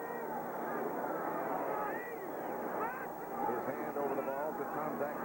Goes to Payton. Payton slams down for about 7.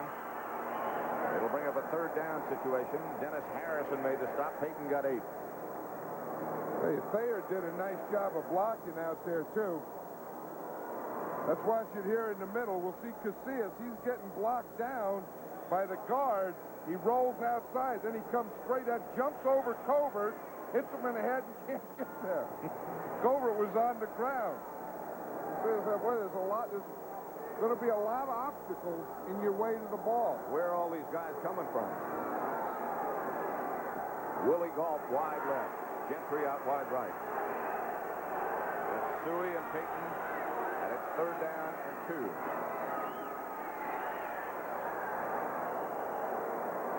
Suey for 3. That should be enough, and it is enough for a Bear first down. Casillas will be on the bottom of the pile. Well, they get a good surge out here on this right side. We see Jay Hilgenberg there. He gets into Casillas. He gets him moving, and then he just runs him right by the thing. Hilgenberg won that one. You know, we were talking to Hilgenberg last night. He says, I like guys that play close to me. And he said, Casillas is going to be a good one. He said, right now, he opens up his chest a little too much. That was right where Hilgenberg stuck his head. This is Galt right down at the bottom of your picture. And Gentry coming in motion. And the handoff is to Payton. Payton jams it down to about the 10.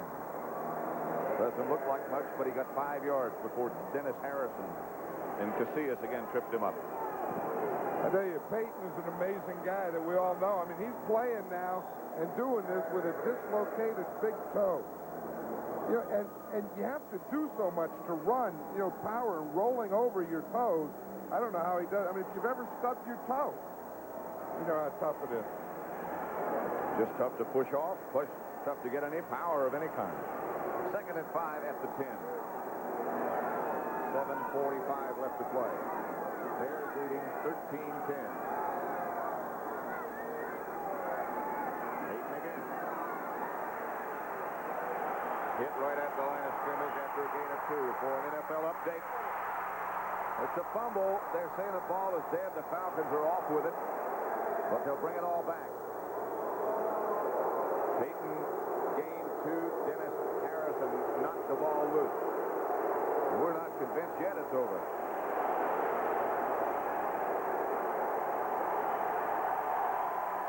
Robert Moore is still down there. He has the ball. He's down there at the other end of the field.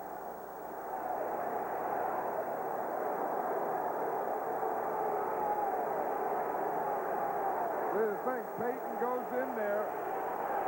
You'll see Moore right at the top of the screen pick up the ball. You can't see from that angle where it went out. I guess what the officials are saying is the whistle blew before the ball was fumbled. But Moore did pick it up. It was left there. And he's back finally to the defensive huddle. And it makes it 3rd and 3. They're at the Atlanta 8. Field goal would help, but it wouldn't put things away.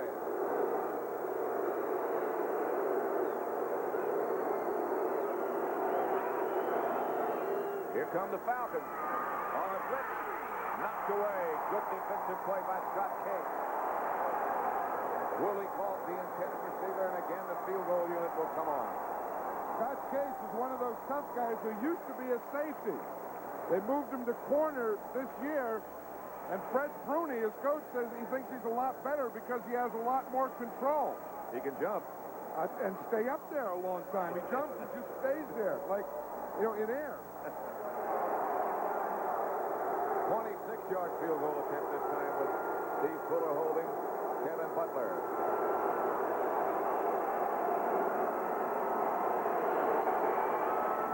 Butler lines it left, and it's no good.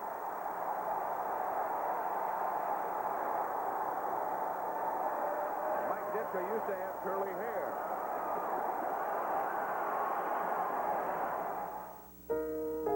We're not a company. But we recognize potential. We develop it. We use it. We'll make sure that as your responsibility grows, so will you. As your ability for leadership grows, so will you. Working with us, you'll gain self-confidence. Become a person with a future. We're not a company. We're your country. We're the Marines, The Army. the Navy. The Air Force. We're the armed forces. It's a great place to start. Your money, son. But if you want my advice, buy another Subaru. Sure, Dad.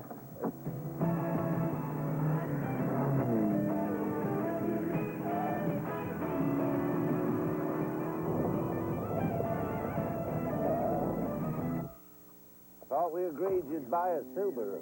But, Dad, I did.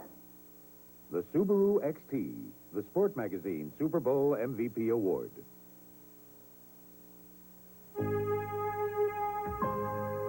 Nowadays, when it comes to telecommunications, there's a great deal of confusion. With so many different products and services available, it's a real problem knowing what's just right for your company. Well, we have a way to end that confusion and solve those problems. We can help custom tailor an entire telecommunications system to your company's exact needs. No, GTE. The battle for the conference crown. The Wolverines of Michigan, the Buckeyes of Ohio State. The Big Ten collision of the year kicks off a doubleheader next Saturday on CBS Sports. At Summerall, John Madden. We're at Atlanta's Fulton County Stadium. Butler just missed again. I think it might have been deflected. I think so. If you watch number 74, right there, Mike Pitt, watch his right hand gets up there, and then the ball looks like it's deflected and turns right. So it's 13-10. There's the man. I'm sure he got the hand on it. Well, he's taking credit for it. Maybe he watched the replay. I did it. You did? Yeah. Falcons ball their own 20. Kurt Schonert, the quarterback. Handoff is to Riggs. Riggs around the outside. Ricked out of bounds after almost enough and is enough for first down Atlanta. A gain of 11. Mike Richardson knocked him out of bounds. Yeah, the Bears are going into their defense now, that old Bear defense, where they only have 3 guys in the secondary, and they have Fensick up there as a linebacker. They had sort of gotten away from that. That's Atlanta's first down this half, by the way.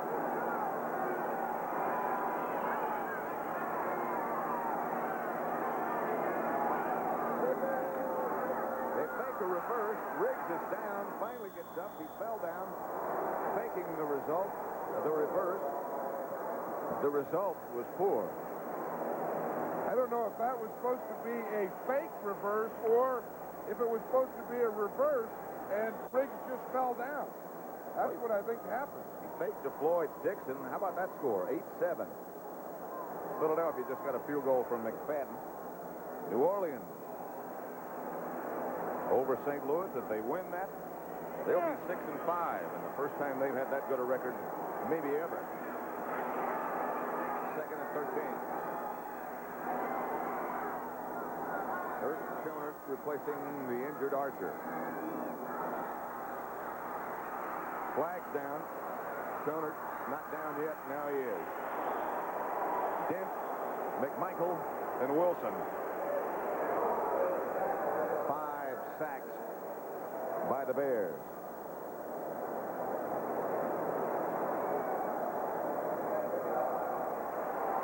Penalty is against the Falcons. A dejected Kevin Butler with his buddy now, Van Horn. McMahon next to him. Penalty decline, third down. Penalty call against Frelick, and it's declined. 5:56 left to play. The Bears leading 13-10. It's 3rd and 18 coming up. I'll tell you what, the Falcons don't need now. I mean, they've had the bad things happen to them, the penalties and the sacks. What they don't need now is the interception. I mean, the last 2 times they had the ball, they threw interceptions. At least I think they'd like to be able to punt, if nothing else. Sylvester Stamps has replaced Riggs. Here come the Bears. Schoner gets it out to Brown. Some breathing room, not enough for a first down. A gain of 13. Wilbur Marshall made the stop on Charlie Brown. You know, it's tough for a backup quarterback like a Turk Schoner to come in. Dave Archer gets hurt. Archer got all the work during the week. Schoner, of course, gets none, and then he has to come in against the Bears and put things together. It's tough, but that's what backup quarterbacks have to do. Takes a special temperament, don't you think? I always liked the veteran that was a starter at one time. I mean, the best I ever had was George Blanda. I mean, there's no one, I don't think, has ever been a better backup than George. Donnelly's kick is a good one. Barnes retreats, lets it bounce. I don't know if it went in the end zone or not. Yes, it did. Just barely, and they'll bring it back to the 20. A 65-yard punt that just did trickle into the end zone. The Bears lead by 3. The Winning Edge, brought to you by Seagram's Golden Wine Cooler. The winning edge can result from a wrinkle, an innovation that gives an offense a unique advantage. The Big Ben play utilizes multiple wide receivers and lots of luck to score when it seems least likely. By flooding a zone, a tipped pass can mean a game-winning touchdown. Developed by the Falcons, this innovation has been adopted by the rest of the NFL to give offenses the winning edge. Hey, me fellas, look here. Seagulls, golden wine cooler, Seagulls, golden wine cooler, it's wet and it's dry, golden wine cooler, my, golden wine cooler, me and the boys, love the time, golden wine cooler, it's wet and it's dry, golden wine cooler. We'll get you back for the final 4.5 minutes, but let me update the other major story in the playoff picture in the NFC. The Vikings with that 1-point lead on the Giants. They got a second opportunity on an extra point. This was a touchdown. Wade Wilson replacing the injured Tommy Kramer, 3 of 5 for 67 yards. That one to number 81, Anthony Carter, and that has given the Vikings a 1-point lead. Now, next Sunday here on CBS, at 12:30 Eastern Time, it'll be the NFL Today. You'll see Green Bay against Chicago or Minnesota against Cincinnati. It's doubleheader day. Our feature doubleheader is a dandy. The Dallas Cowboys against the Washington Redskins. Now, let's send you back to the field. Here on the field at Atlanta's Fulton County Stadium, it's 13-10. The Bears lead. They have the ball first and 10 at their own 20. Mike Tomczak is quarterback the whole way. We were just talking about how tough it is for a backup quarterback, Turk Schoner, coming in for the Falcons. We just saw in the Vikings, their guy did it. Wade Wilson comes in, Tommy Kramer goes down, boom, touchdown pass with the Vikings ahead of the Giants. Who would have thought? The Vikings, all of a sudden, became contenders, came back into the picture, chasing the Bears in the NFC Central. First and 10, Bears on their own 20. Tomczak going to work. Going deep, and he's got Willie Gault. And Gault is down at the Atlanta 30. A little bit more juice, and Gault would have been gone. Flag is down back at about the 50-yard line. Well, it's not back in the area where you usually have holding. They could do this all day. I'm not saying, you know, I told you so, or they should have been, or second guessing. When you have a guy like Gault, that's like having all 6 bullets in your revolver. You know, you just got to shoot him. That's all you got to do. He just flew right by. Pass interference, defense, number 25, penalty decline, first down. What I say, I guess they said is that Scott Case must have hit him before, after the 5 yards. I didn't see Case close enough to hit him. Right there, he's not going to get there now. I mean, when Galt gets by you, it's 88 out the gate. 49-yard gain. Scott Case was 20 yards off the line. First down there. Tomczak gives it to Calvin Thomas. And Big Calvin gets down for a first down, a gain of 11. Wilkes Curry. Detroit has now gone ahead of Philadelphia. Cincinnati over Seattle again. Signals from Fuller. Fuller gets them from Ed Hughes. Right there, the coach in the glasses. He's the offensive coordinator. Gives them to Steve Fuller. Fuller signals them in. See, now Ed has a copy of the game plan. He wears it in his pants. Ditka carries this. For warmth. Keeps the game plan warm. First down there at the Atlanta 20-yard line. Handoff is again Calvin Thomas. Thomas ahead for 5 or 6. And more importantly, they're running that clock down. 3:08 left to play. Well, you see how it loosens them up. You know, we talked about that. Boom, you hit one to call.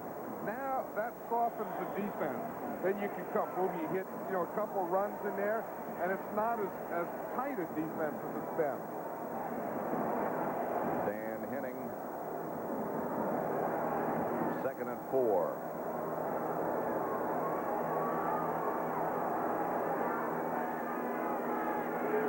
Bears just trying to chew up that clock and maybe get some more points on the board. 2nd down. There's the Atlanta 14. The handoff is again to Calvin Thomas. And again, 235 pounds surge ahead for a gain of 5. Robert Moore finally made the stop. Marion Campbell looking on. They'll run it down to the 2-minute warning. Well, one thing about Tomczak that he did is he made some big plays when they had to. He gave the big one to Emery Moorhead, the big one now just to Willie Gall, that's going to let him run out the clock. So he didn't have those real good numbers, but he had a couple of big plays. Mike Ditka would like to converse with him, and he summons the whole offensive unit over. Bears lead by 3 with 2 minutes to go.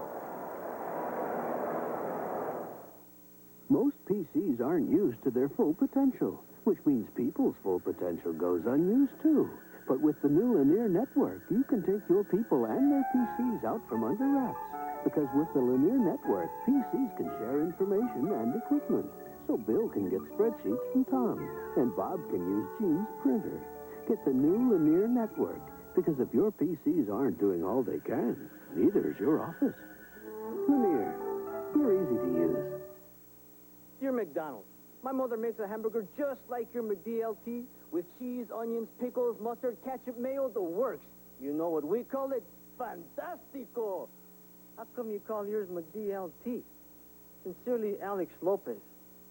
Good question, Alex. So just for you, call it the hot side hot, cool side cool. Every delicious thing you could want on a hamburger.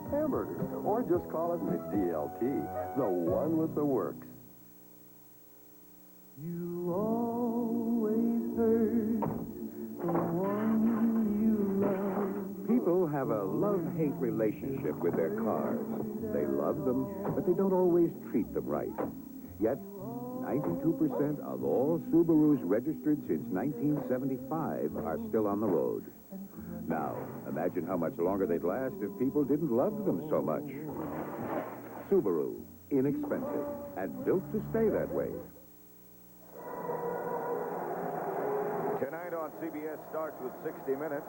Why was Patricia Lara arrested when she tried to enter the United States? For the first time, the State Department tells us why.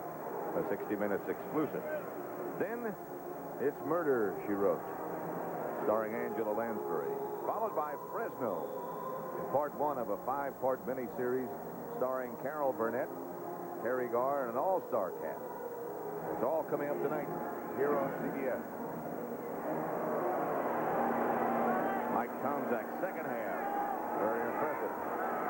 First half, not so impressive. First and goal from the 9. for the Bears. They lead by 3. 2 minutes left to play. Handoff Thomas right at the line of scrimmage. Maybe a fumble.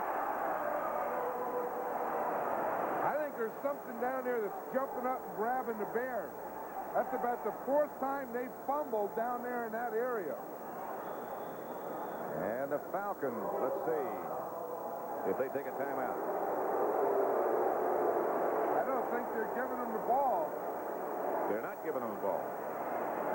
I don't know. That ball was loose there. I mean, they couldn't have blown the whistle that soon. I think that's a bad call.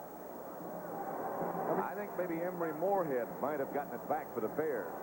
It's hard to tell from where we saw. Oh, well, then it's okay. But, I mean, he did fumble it before there was any whistle. That's a freezer, a refrigerator, and whatever other appliance. It's a room full.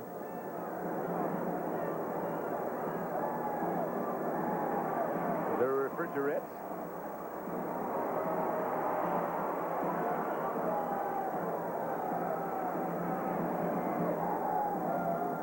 NFL today begins it all next Sunday. Check your local listings. Green Bay against Chicago is the feature game number 1, that long-time rivalry, and then not quite as long, but just as fierce, the Cowboys go to RFK and play the Redskins.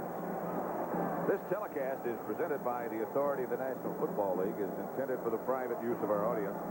Any rebroadcast or other use of this telecast without the express written consent of the Atlanta Falcons and the National Football League is prohibited. 2nd down, Bears. They're still at the 9. It's still their ball. 1:47 left to play. Bears 13, Atlanta 10. Atlanta led 10-0 at one point early in the first half.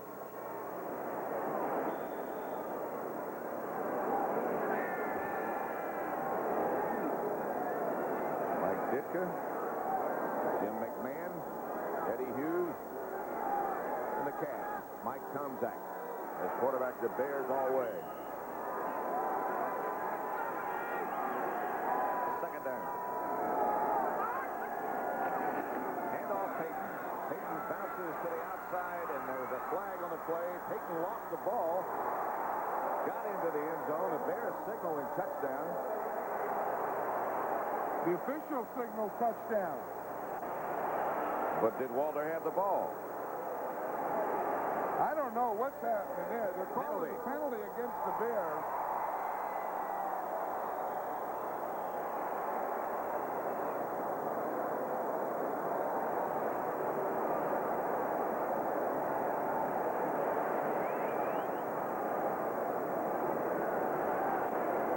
Holding, offense, number 87, repeat the down, 2nd down.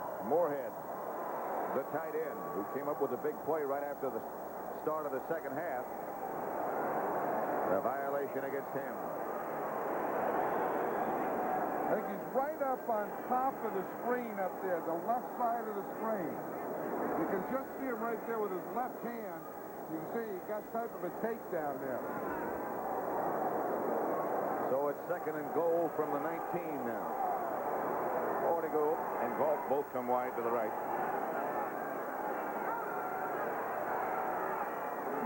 1:41 left to play. Clock stop. Falcons have 2 timeouts. Tomczak. Pass incomplete. Intended for Keith Ortego. Knocked away by Scott Case.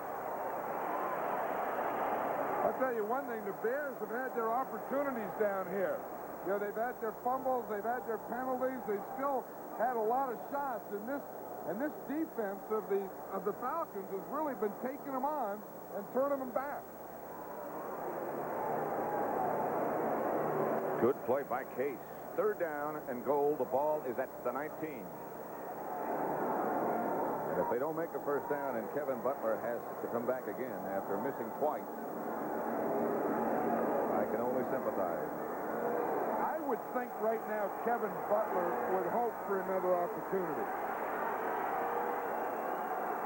3rd down and 19 at the 19. Calvin Thomas moving left. Tomczak on a semi rollout has a lot of time. And now flag is down again.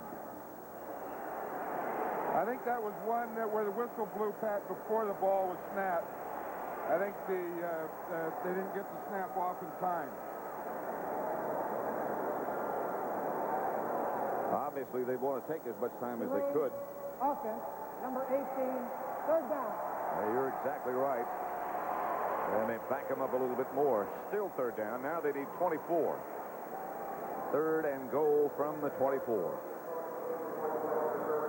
I tell you, no matter what happens today and how this game comes out, this Atlanta Falcons defense has played outstandingly.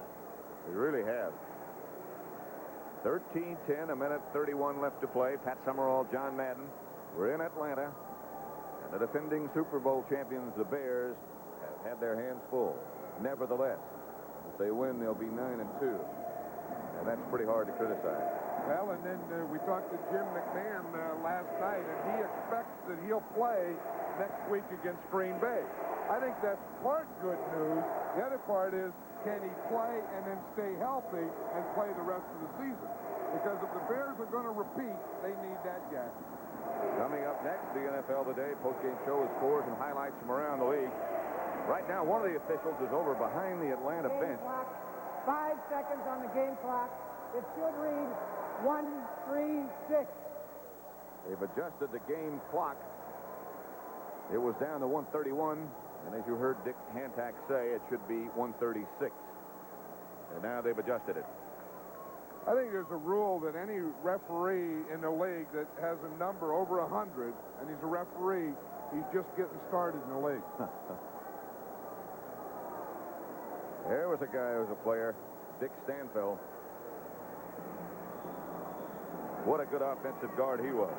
How about the running back who was right next to him with his hat on backwards? That's Johnny Rowland. Right. Hilgenberg up over the ball. Third down, Bears. They have 3 wide receivers, Barnes, Galt, and Ortega.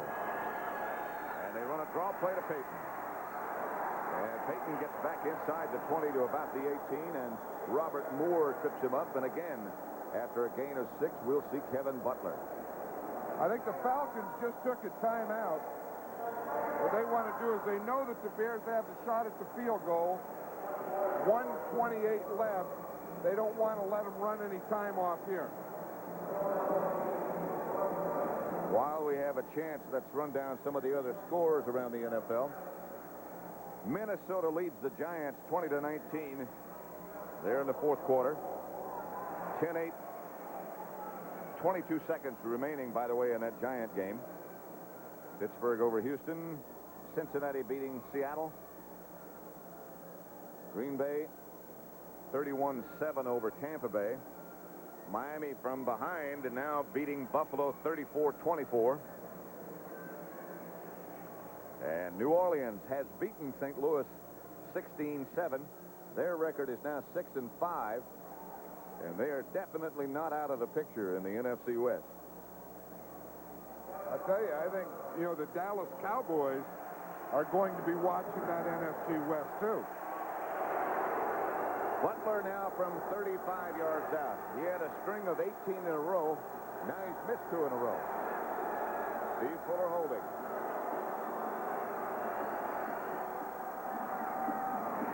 No.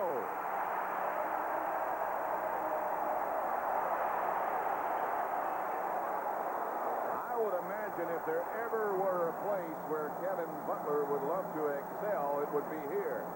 Because he's from Georgia. He played, of course, for the Bulldogs. And he's missed 3 straight. Now, the one before this I thought was deflected by Pitt. That one was not deflected. He just missed it left. But remember the one he made? It hooked left, kept hooking, and it hit the bar and went in.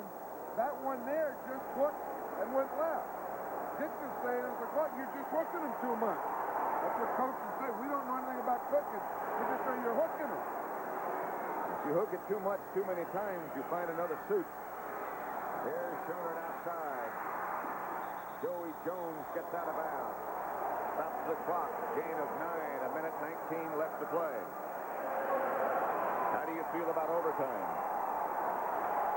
I don't don't know that Kurt Schoenert has, with this team, I don't know that he can move the ball down and get it in a field goal position.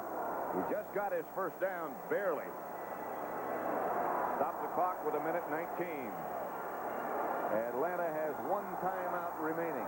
And I think the Bears have to show why they're the best defense in the league right now. Schoenert, the quarterback. Had some time intended for Wisenhunt, I think. Incomplete, out of bounds. Used only 4 seconds. I'll tell you, Schoenert got rid of that ball, but he really takes a jolt into a somersault here at the end. Watch Hampton up on top. Did you see him throw Brett Miller again? Yes. That's an amazing display of strength. I've never seen anything like that. I mean, that's like just picking a guy up. Brett Miller's a 300-pound guy.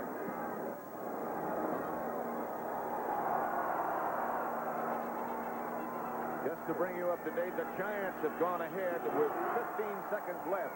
Allegre hit a field goal. The Giants 22-20. Here's Schoenert.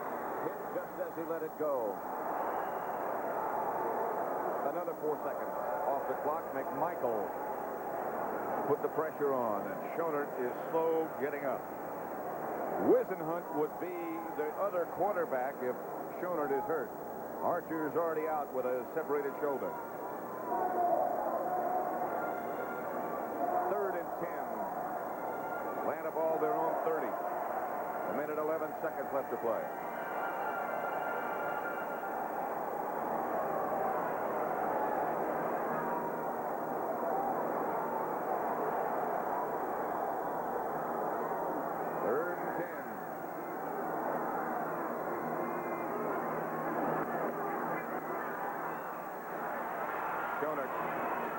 Picked off by Duerson. Just at the sideline. The interception by Dave Duerson. The 3rd in this half by the Bears. I think that's the reason that the Chicago Bears are champions. I think that's why their defense is this defense. When you need to play, they're going to come up with it. Duerson started in the first half, making all the plays. Now watch, he comes underneath, out of your picture. He read that thing, got a jump on it, wasn't even in the picture, boom, comes flying through and picks off the ball. Pass was intended for Dixon, who thought he was open, and so did Schoenert. And Duerson came, as you said, from nowhere to pick it off. So the Bears will improve their record to 9-2. It looks like Minnesota now will lose to the Giants, so the lead is more comfortable even. This is the old prevent offense where the quarterback just goes down, but they have Willie Gault, their fast guy, deep. See, Willie Gault stays back there so that if you fumble and they pick up the ball, he'll run them down. But Willie tackle? Willie tackle him, I was going to say. They let the clock run now. Atlanta has one timeout remaining. Their record then will drop to 5-1. Post-game show coming up with all the scores and highlights, and there are a bunch.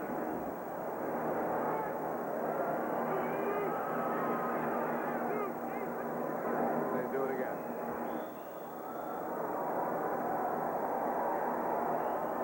That should be the last play they'd have to run. Dejected Kirk Schoenert, the refrigerator, and his buddy McMahon and Mike Ditka have to be happy to get out of here with one in the W column.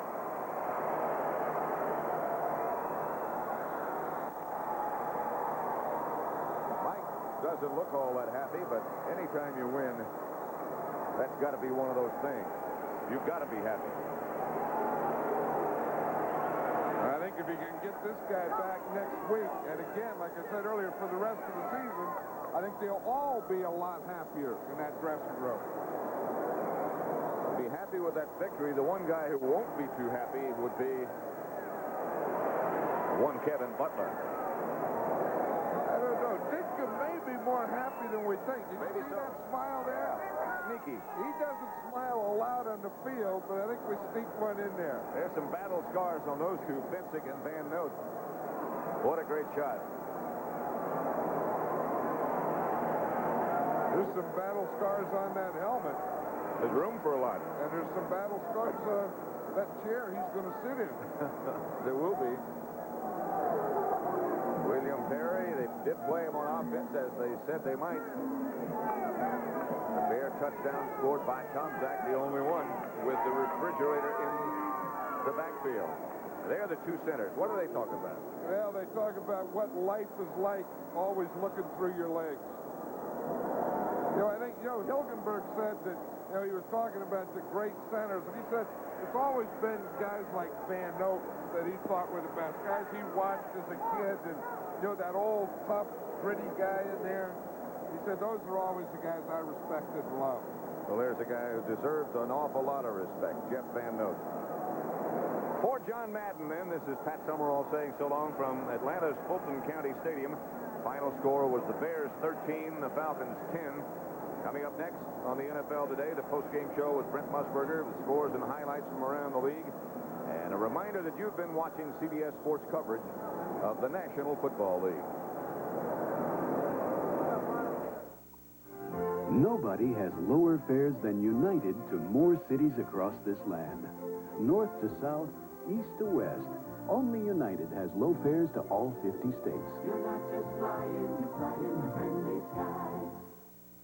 This guy thinks he makes a better Bob Uecker than I do. Bingo! See, you can't imitate the old Uke, just like you can't imitate Miller Lite. Oh, these fans, I love them. Hey, Light is still the only leading beer with a third less calories than the regular beer and a great taste, too. Let's go, fella. Oh, I must be in the front row. Imitations don't make it. You can't copy an original. There's only one light beer, Miller Lite. You ever see my John Wayne? Brighten your colors, sharpen your sound with high-tech components designed to astound. Fine-tune your life with every time. Amazing new features, the ultimate prize. Step into the future, we'll open your eyes. Fine-tune your life, never to feel so right. Fine-tune your life with every time.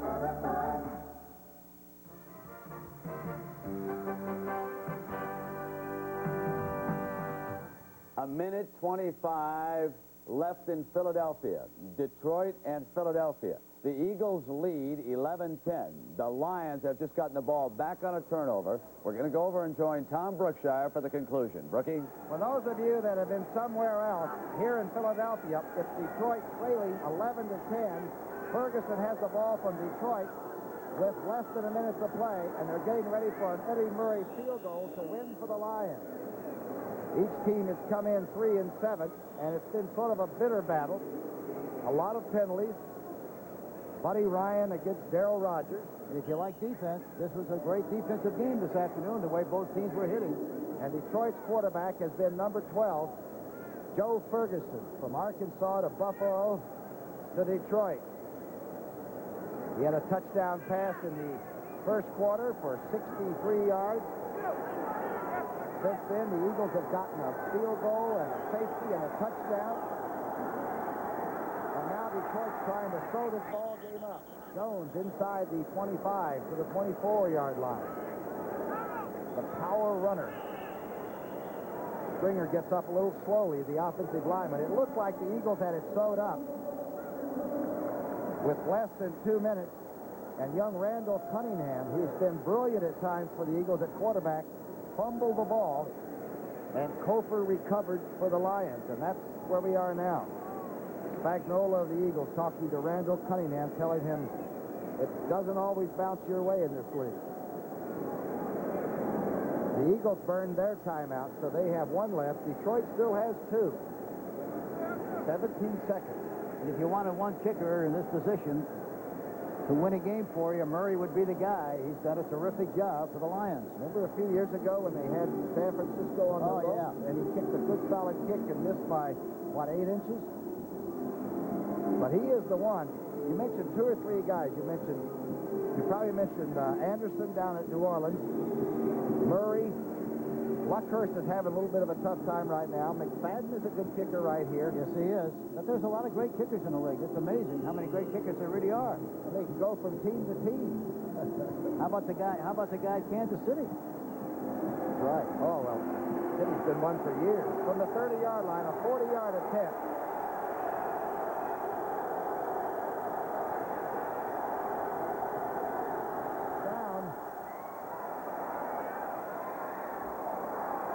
Detroit has put it on there. It's 13-11. Is win number 4. It was the defensive rush against Buddy Ryan today. The Lions turned in 10 sacks for Coach Darryl Rogers, and that was the key, as the Lions are going to pull one out of the hat against Philadelphia. And when we come back, we'll have more scores and highlights coming your way on the NFL Today postgame show, sponsored by Miller Lite, in a moment.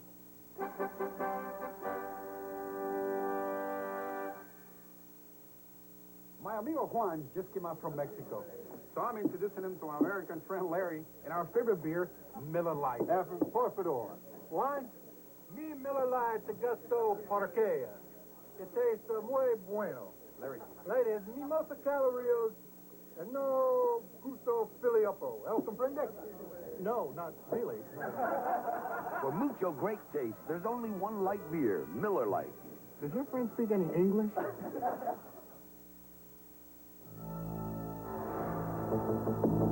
Before you decide on which German luxury sedan best suits you, just remember, the Audi runs in only the best of circles. If you want performance and handling in a German luxury sedan,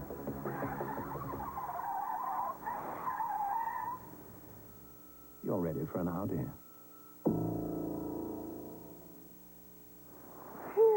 Working on a tan is torture. How do I bear it? With a Sun Country wine cooler, naturally. Sun Country is the best tasting blend of premium wine and real fruit juice I've ever had.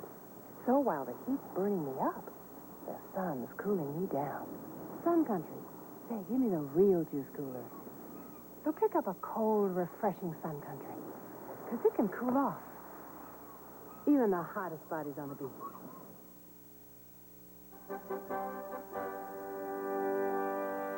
Phil Simms rallies the New York Giants. They run their record to 9-2. Raul Alegre with 5 field goals. And let's go live to the Metrodome. And here's Tim Ryan. Tim? Back here in Minneapolis, a come-from-behind victory by the New York Giants, 22-20 over the Minnesota Vikings. Let's go down to the sidelines where Irv Cross spoke with Phil Simms of the Giants earlier. Of course, the man of the hour today for the New York Giants, Phil Simms, and obviously delighted with this victory. Oh, yeah, I think that's an understatement. You know, to come back like this, it meant a lot to me, and I think it meant a lot to the team, so, you know, I feel pretty good about it. Well, in the fourth quarter, Bobby Johnson was your man. You hit him for a touchdown in the fourth quarter, and then later on a 4th and 17, you hit him again. But tell me about the touchdown pass. Well, that was a play we just put in this week for these guys, and we've been running Joe so much in that situation off the left side that we just figured, let's fake it one time and see if we can suck everybody up and throw behind them, and it worked just like we drew it up, so I was glad we tried it, and it worked for me mainly because people key on Joe running in that situation. Well, they did a pretty good job of keeping Joe Morse under control in the running game. What were they trying to do to hold him down? Well, I don't know if they did anything special. The thing that's a big plus for them, their defensive linemen, they have 4 of them. They stunt just about every down, so when you stunt like that, most of the time it ends up just confusing the blocking for our linemen, and they stop the run because of that, and I think that was the reason why they stopped it today. All right, Phil, the biggest play of the game, and there were a lot of big plays in this ball game, 4th and 17, late in the fourth quarter. You had to come up with it, and there's Bobby Johnson again. Yeah, we were fortunate. They, you know, played zone, and I said, okay, if they play zone, Phil, I was looking for Stacy on the backside for about a 20-yard in cut, and he didn't make it, so I was getting ready to get hit, and I knew Bobby was going to be on the sideline, so I lofted it up as easy as I could over the top, and when I threw it, I swear I thought it was just going to get over the top of that defensive back, and it did, and I didn't get to see it, but I knew it was close. Congratulations, Phil. Thank you, Irv. 22-20, New York Giants. Brett? All right, Irv, the final score, the Giants 22, the Vikings 20. Let's take you now to Atlanta and Pat Summerall. Okay, Tim, thank you very much. The Bears beat the Falcons 13-10. It wasn't pretty, but the Bears do improve their record to 9-2. And after the game was over, we talked to the quarterbacks. Mike Tomczak. He didn't have a beautiful first half, but he came back. And it's still, after all, a win. That's right, Pat. The bottom line, it's a win, and it's one of those wars out there. I think John can, attest to that. He's been through a lot of those himself as a coach, and, things were going well offensively in the first half. We had bad field position, and, I had 2 interceptions in the first half, and it doesn't help our cause at all, but our defense rose to the occasion again. I think the defense did, and then I think you really loosened them up, Mike, when you were able to get the ball deep. I mean, first to Moorhead, and then later, even on this last drive down there to Willie Galt. I felt for Willie missing those 2 touchdowns in the end zone, but, that's the game of football. You're going to have a lot of breaks and along the way, and, I didn't have the greatest of days, but the bottom line is we won, we played hard, and we needed those first downs when we had to get them, and, if I didn't scramble out a few of those, I don't think it would have been a lot tougher ball game, but, I'm learning, I'm still young, but I'm coming along all right. Mike Tomczak, who led the Bears today to a 13-10 victory over Atlanta. Now let's go back to Brent Musburger. All right, Pat, and the NFL Today post-game show, sponsored by Miller Lite, continues in a moment.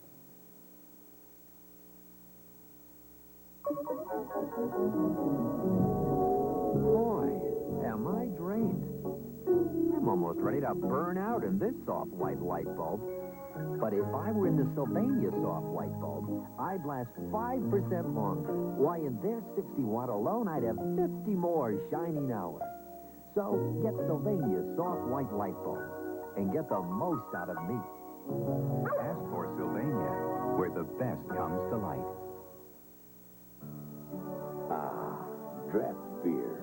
It's always been the smoothest, freshest beer around, poured straight from the tap. And now, there's a true draft beer in a bottle. Miller Genuine Draft. It's not heat pasteurized like most bottled beers. It's cold filtered for real draft smoothness. Ask for Miller Genuine Draft. The Miller with the black label. It's beer at its best. Once upon a time, millions of us roamed the bathrooms of America. We're bull shavers, convinced we had to use shavers with all kinds of expensive extras. But we don't pay an arm and a hoof anymore, because us bull shavers are becoming Bic shavers. Bic gives us an extraordinary shave at an extraordinary price, without bells or whistles. To pay more makes you, well, bullheaded. Try the Bic for normal or sensitive skin, and you too will have a beat. With bull shaving. Now, here is where we stand at the moment. The New York Giants pull one out 22-20 over the Vikings. Detroit comes back, and they close in and beat Philadelphia 13-11. Pittsburgh, with no points scored in the second half, holds off Houston 21-10. Cincinnati over Seattle 34-7. Green Bay breezes, and Chicago's next for the Packers. Miami comes back. 4 touchdown passes by Dan Marino, and they beat Buffalo 34-24. New Orleans runs its record to 6-5, 16-7. Chicago with a 3-pointer over Atlanta, 13-10. These games underway. 6-0, the Patriots over the Rams in the first. Indianapolis and the Jets are tied at 7 in the first. The Raiders with 10 points on Cleveland. They're shutting them out in the first. And Dallas has kicked a field goal. Denver leads Kansas City 14-0. And the Dallas count right now is 3-0 over San Diego. The NFL Today postgame show continues in a moment. You guys were easy last year. Whoa, come on, admit it. You cheated. Cheated? Huh? That guy was a ringer. That guy was a monster. Besides, much good for your complexion. Hey, and don't forget, we let you share our beer. Remember? That draft beer was unbelievable. That it was. Sure was. Drinking Miller Genuine Draft will remind you of the best beer you ever had, because it's cold filtered for real draft smoothness. It's beer at its best. Lou? Good money, right? Who discovered electricity? I don't know that. I wasn't living then, and I don't read that many books about electricity. The most important thing to know about electricity is it's there when you need it. Your electric company makes sure. Huh. You're wearing this because of your new secretary. Me? I'm wearing ice blue aqua velvet because the icy cool formula makes my face feel great. But that scent, it's sinful. Something about an ice blue aqua velvet, man. I own a PC and a VCR, a condo on the beach, and my own company. But I don't own a car. I lease with GMAC. For me, leasing was smarter than buying. It's just good money management. And since I worked out the terms with my GM dealer, I can pay less each month. It was easy. Now I've got the new car I want, and leasing frees up my money for other things. GMAC Leasing, only at your GM dealer. For you, it just might be smarter than buying. Well, next Saturday here on CBS at noon, it'll be the showdown in the Big Ten, Michigan against Ohio State. Yesterday, the Ohio State tailback, Vince Workman, had a sensational afternoon. Jimmy the Greek, what about the Buckeyes and the Wolverines next Saturday in Columbus, Ohio? I'll let you take your choice for even. Now, Dan Deerdorf, a former Wolverine, remembers how this one unfolded in Ann Arbor. It was first down, and Schembechler went the long way. What about this Wolverine team? Danny, how will they respond after being beaten by Minnesota? Well, I think that they know that it's a Rose Bowl that's on the line, and I don't make a big deal about playing in Columbus. I think there's so much emotion in that game. I don't think playing in Columbus means a thing to the Michigan team. 100,000 people there rooting for you. They see 100,000 people every week. That's no big deal, Greek. Okay. And following the Michigan-Ohio State game, it'll be Arizona State, Arizona State already headed for the Rose Bowl. Now, yesterday, the college viewer vote.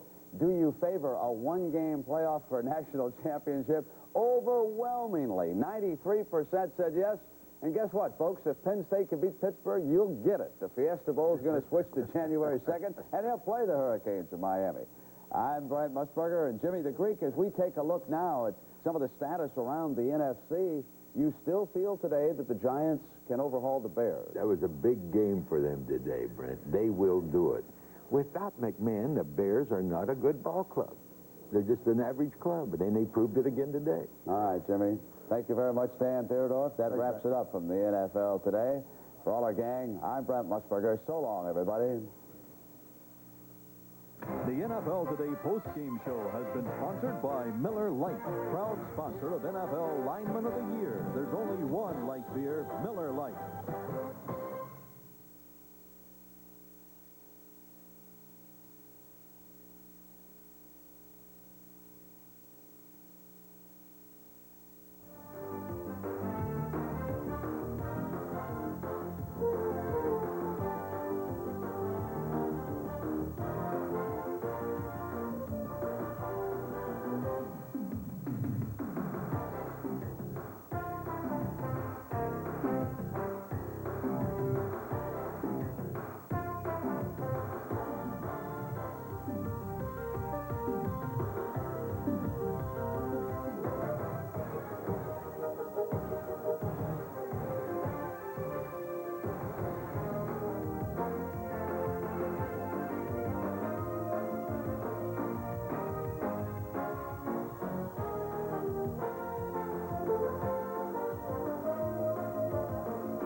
When you look for champions, you look to CBS Sports. Why was this woman arrested when she tried to enter the United States? For the first time, the State Department tells why. A 60 Minutes exclusive tonight on CBS. This is CBS. Now, let's have a look. They are... No two doctors are alike. Light action. That's why when you choose MaxiCare Health Plan, you can choose your own MaxiCare doctor. A doctor who will know you and who you can see as often as you need without ever paying a deductible or filling out any forms. MaxiCare lets you pick a doctor you feel comfortable with. Very good, very good. Well done. A certain American institution allows their people only Coke and Pepsi, which means they're sentenced to a life of Coke and Pepsi. But there'll always be some people who'll go out of their way for the taste of RC Cola. Yes, a taste that's unrestrained. Yes, some people will go out of their way for the taste of RC. But sometimes they go too far. If you've never driven a Mitsubishi Galant, get ready to soothe your nervous system.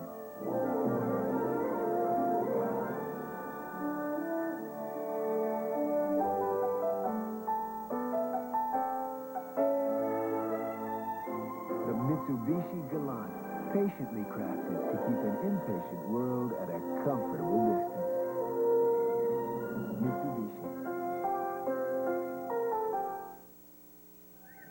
In Paris, you can tell how impressive a bank is by the magnificence of its entranceway. In Amsterdam, by the rank of imposing guards posted by the doors. And in London, by the looming grandeur of its facade. So how do you distinguish the best business bank in Chicago? The impressive columns. The Exchange National Bank. You are about to come face to face with something extraordinary. American Airlines Fall Super Savers. Incredibly low fares to over 90 cities in the continental United States. Discounts up to 70%. And prices as low as $39 to $169. American Airlines Fall Super Savers. Call today because space is going fast. Dear American Airlines, something special in the air. Monday on First Edition, an actress who writes children's books, Susanna York, and all the day's news.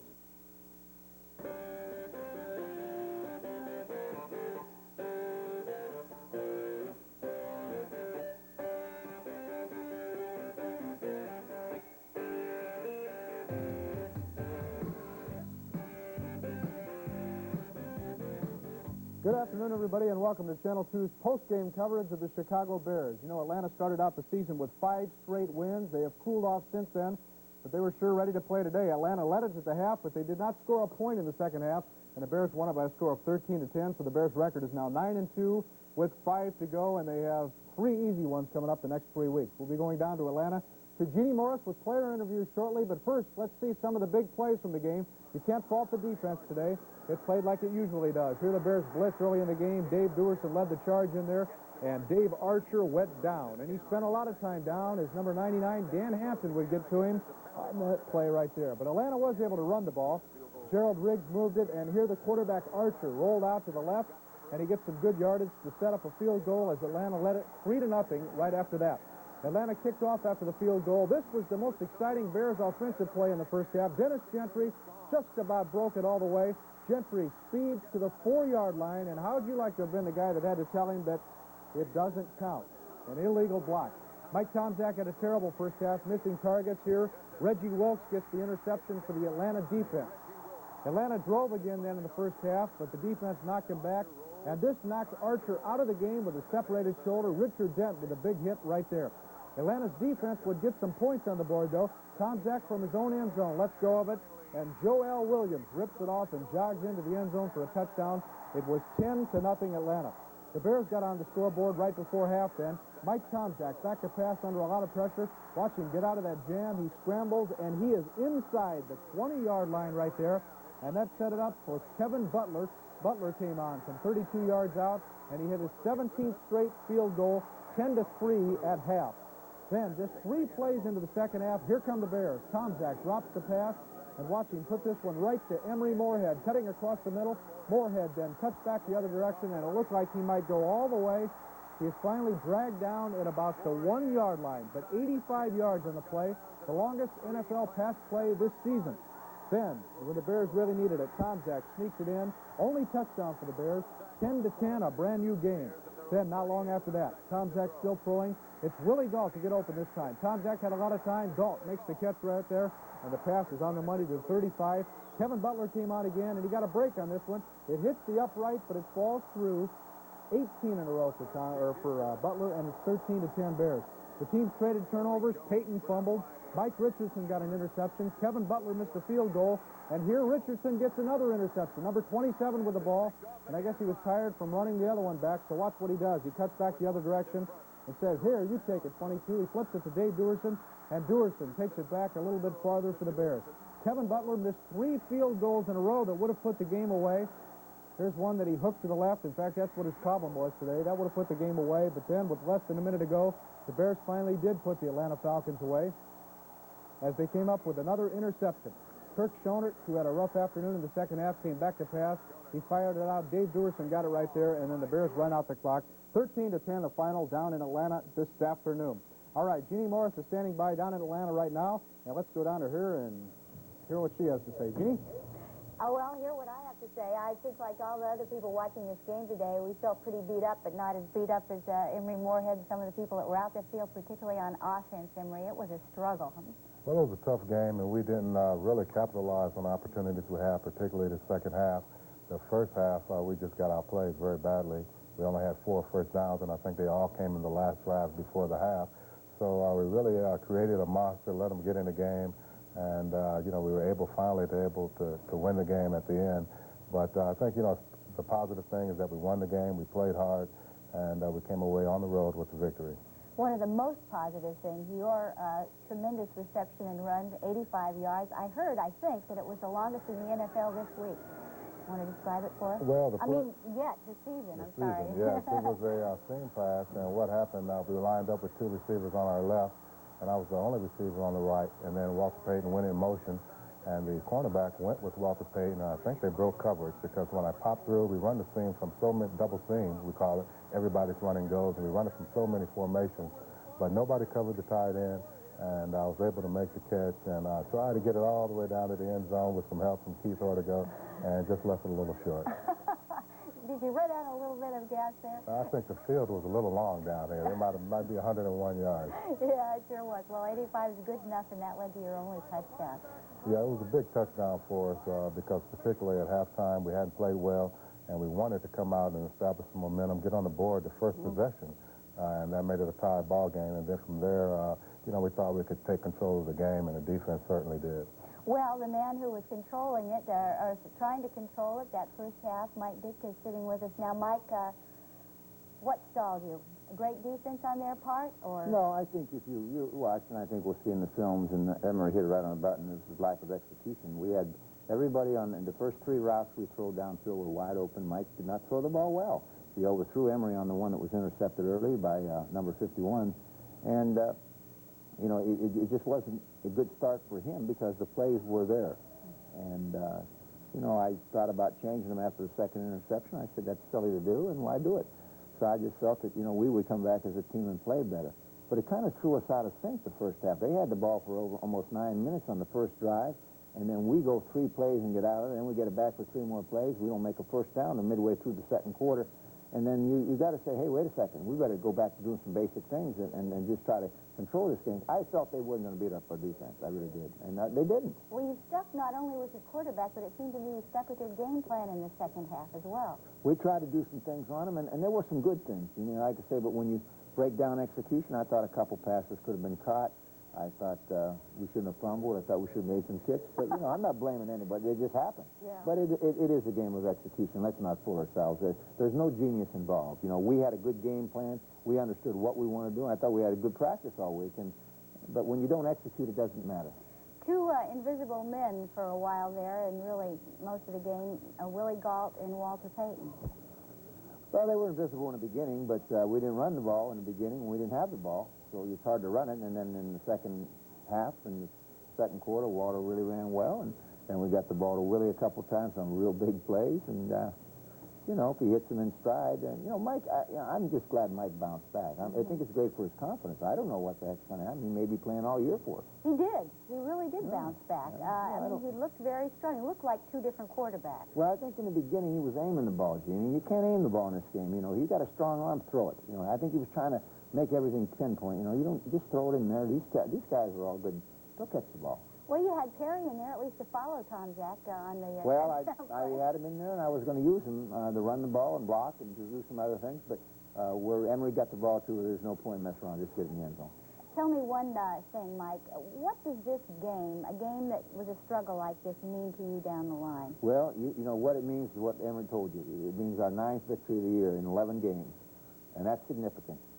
This is a win on the road against a good football team who hasn't given up a lot of points against anybody but the Jets last week. It keeps us ahead of the people behind us in our division, and 1 step closer to the division title, and that's what we're looking at. We're going home for 3 at home now. I think they'll be tough games. I think Green Bay is a much improved team. I mean, they just beat the heck out of Tampa Bay today, and then we pick up Pittsburgh and who else? And Tampa Bay.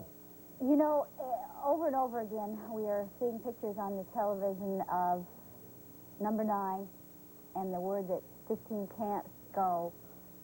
without him all the way. Now, Emery, what do you think about that? Well, you know, we've played in this situation before. We've played with Steve Fuller leading our team, and we just have to make up our minds within the team that, you know, it's a whole team effort. We're going to have to win with all 45 guys, and if Jim can't go, that still doesn't deter us from our plan of going to the Super Bowl.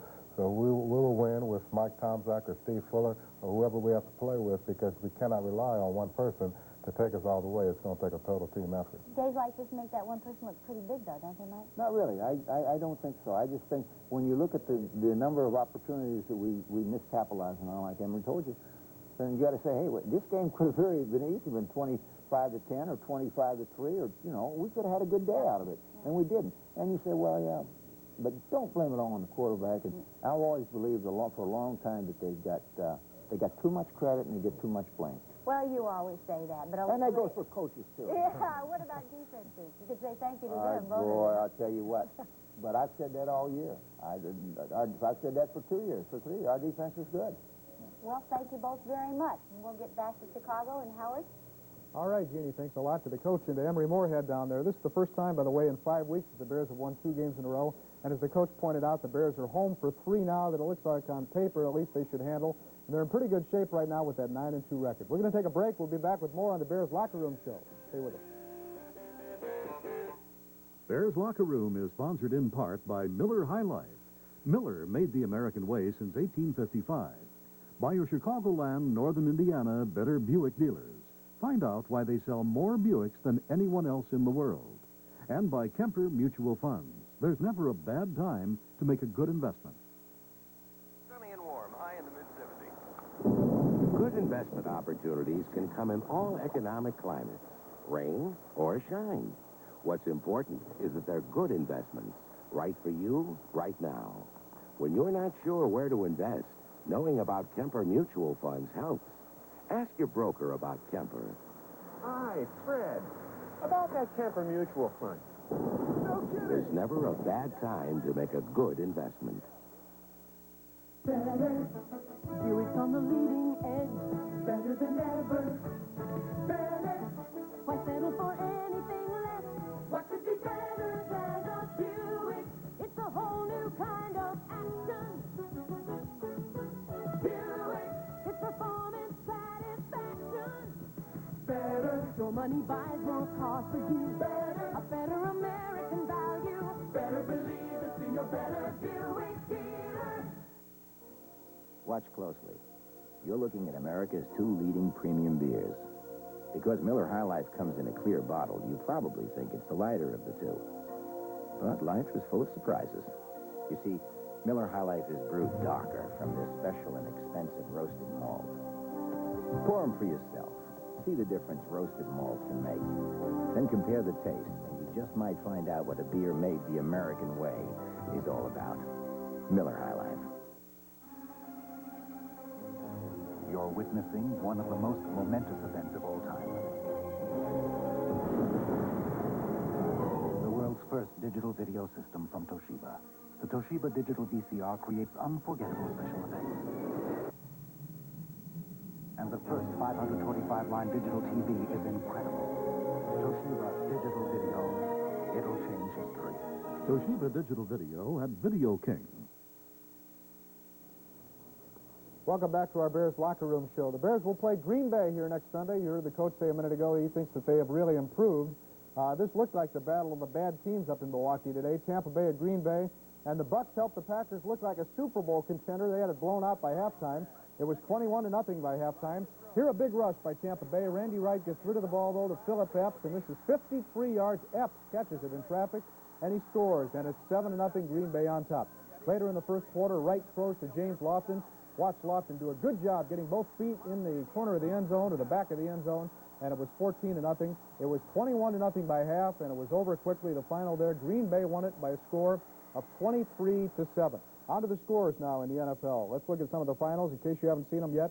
The Giants came from behind, and they beat Minnesota in a back-and-forth game that was 22-20. There's the Green Bay-Tampa Bay final. Green Bay winning it easily. They are here next Sunday. Detroit over Philadelphia 13-11. New Orleans, they've been hot lately. They beat, San Francisco. They beat Los Angeles Rams last week. They won at St. Louis today 16-7. Cincinnati, a surprisingly easy win over a Seattle team that seems to be falling apart. Cincinnati winning that one 34-7. Couple of other finals. Miami over Buffalo 34-24, and Pittsburgh over Houston. That score was 21-10. And, of course, we'll be updating some of the late games that are going on that have just started. Now, an important game for both teams playing up at the Metrodome in Minnesota this afternoon. The Vikings have been playing very well. Tommy Kramer had been hot. The Giants came into the game with a record of 8-2, and in this one, it is the Giants winning it 22-20. Let's look at the highlights in it. The first half was all field goals. It's 9-6 Giants here, and Tommy Kramer went to work to Allen Rice, touchdown, and that made it 13-9 Minnesota. The Giants came back and took the lead. Phil Simms over the middle. That is to Bobby Johnson, 25 yards, 19-13 Giants.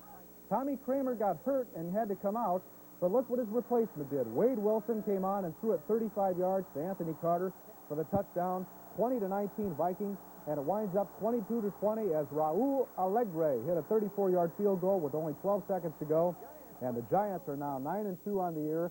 The Giants, one of the teams trying to keep the record up there, as they would hope to knock the Bears out of a home field advantage. Both the Giants and the Bears at 9-2 right now.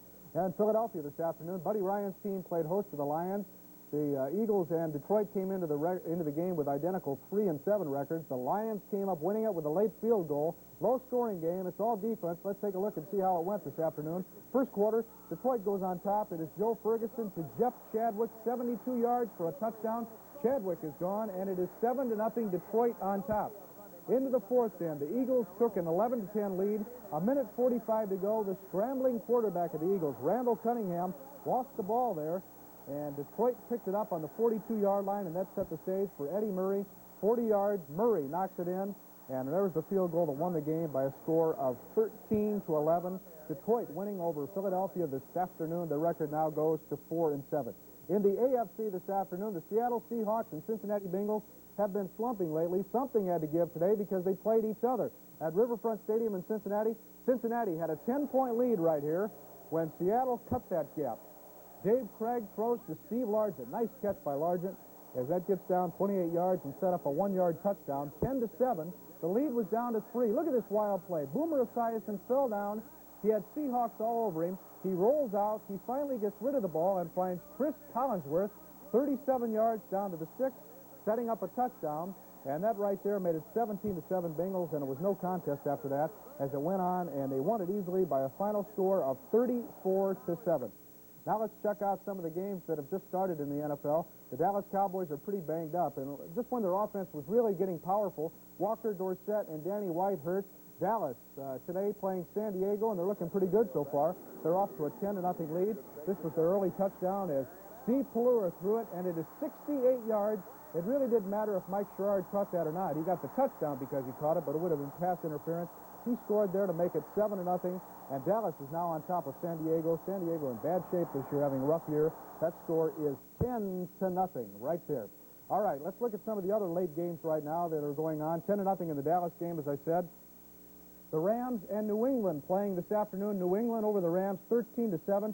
That is in the first quarter. And I want to mention that touchdown for the Rams right there was thrown by their rookie quarterback, Jim Everett. Everybody's been wondering when Jim Everett was going to come on because the Rams don't have much of an offense and they've had quarterback problems.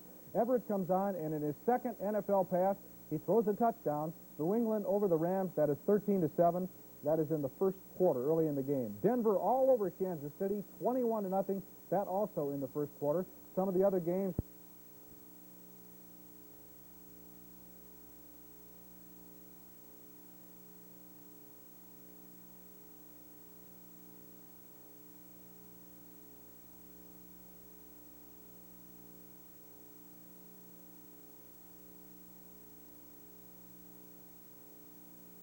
Settling for a time. Many years ago, Leo Deagle stood right here at 18 at St. Andrews and was so petrified with fear that he took a regular putting stroke at the ball and missed it.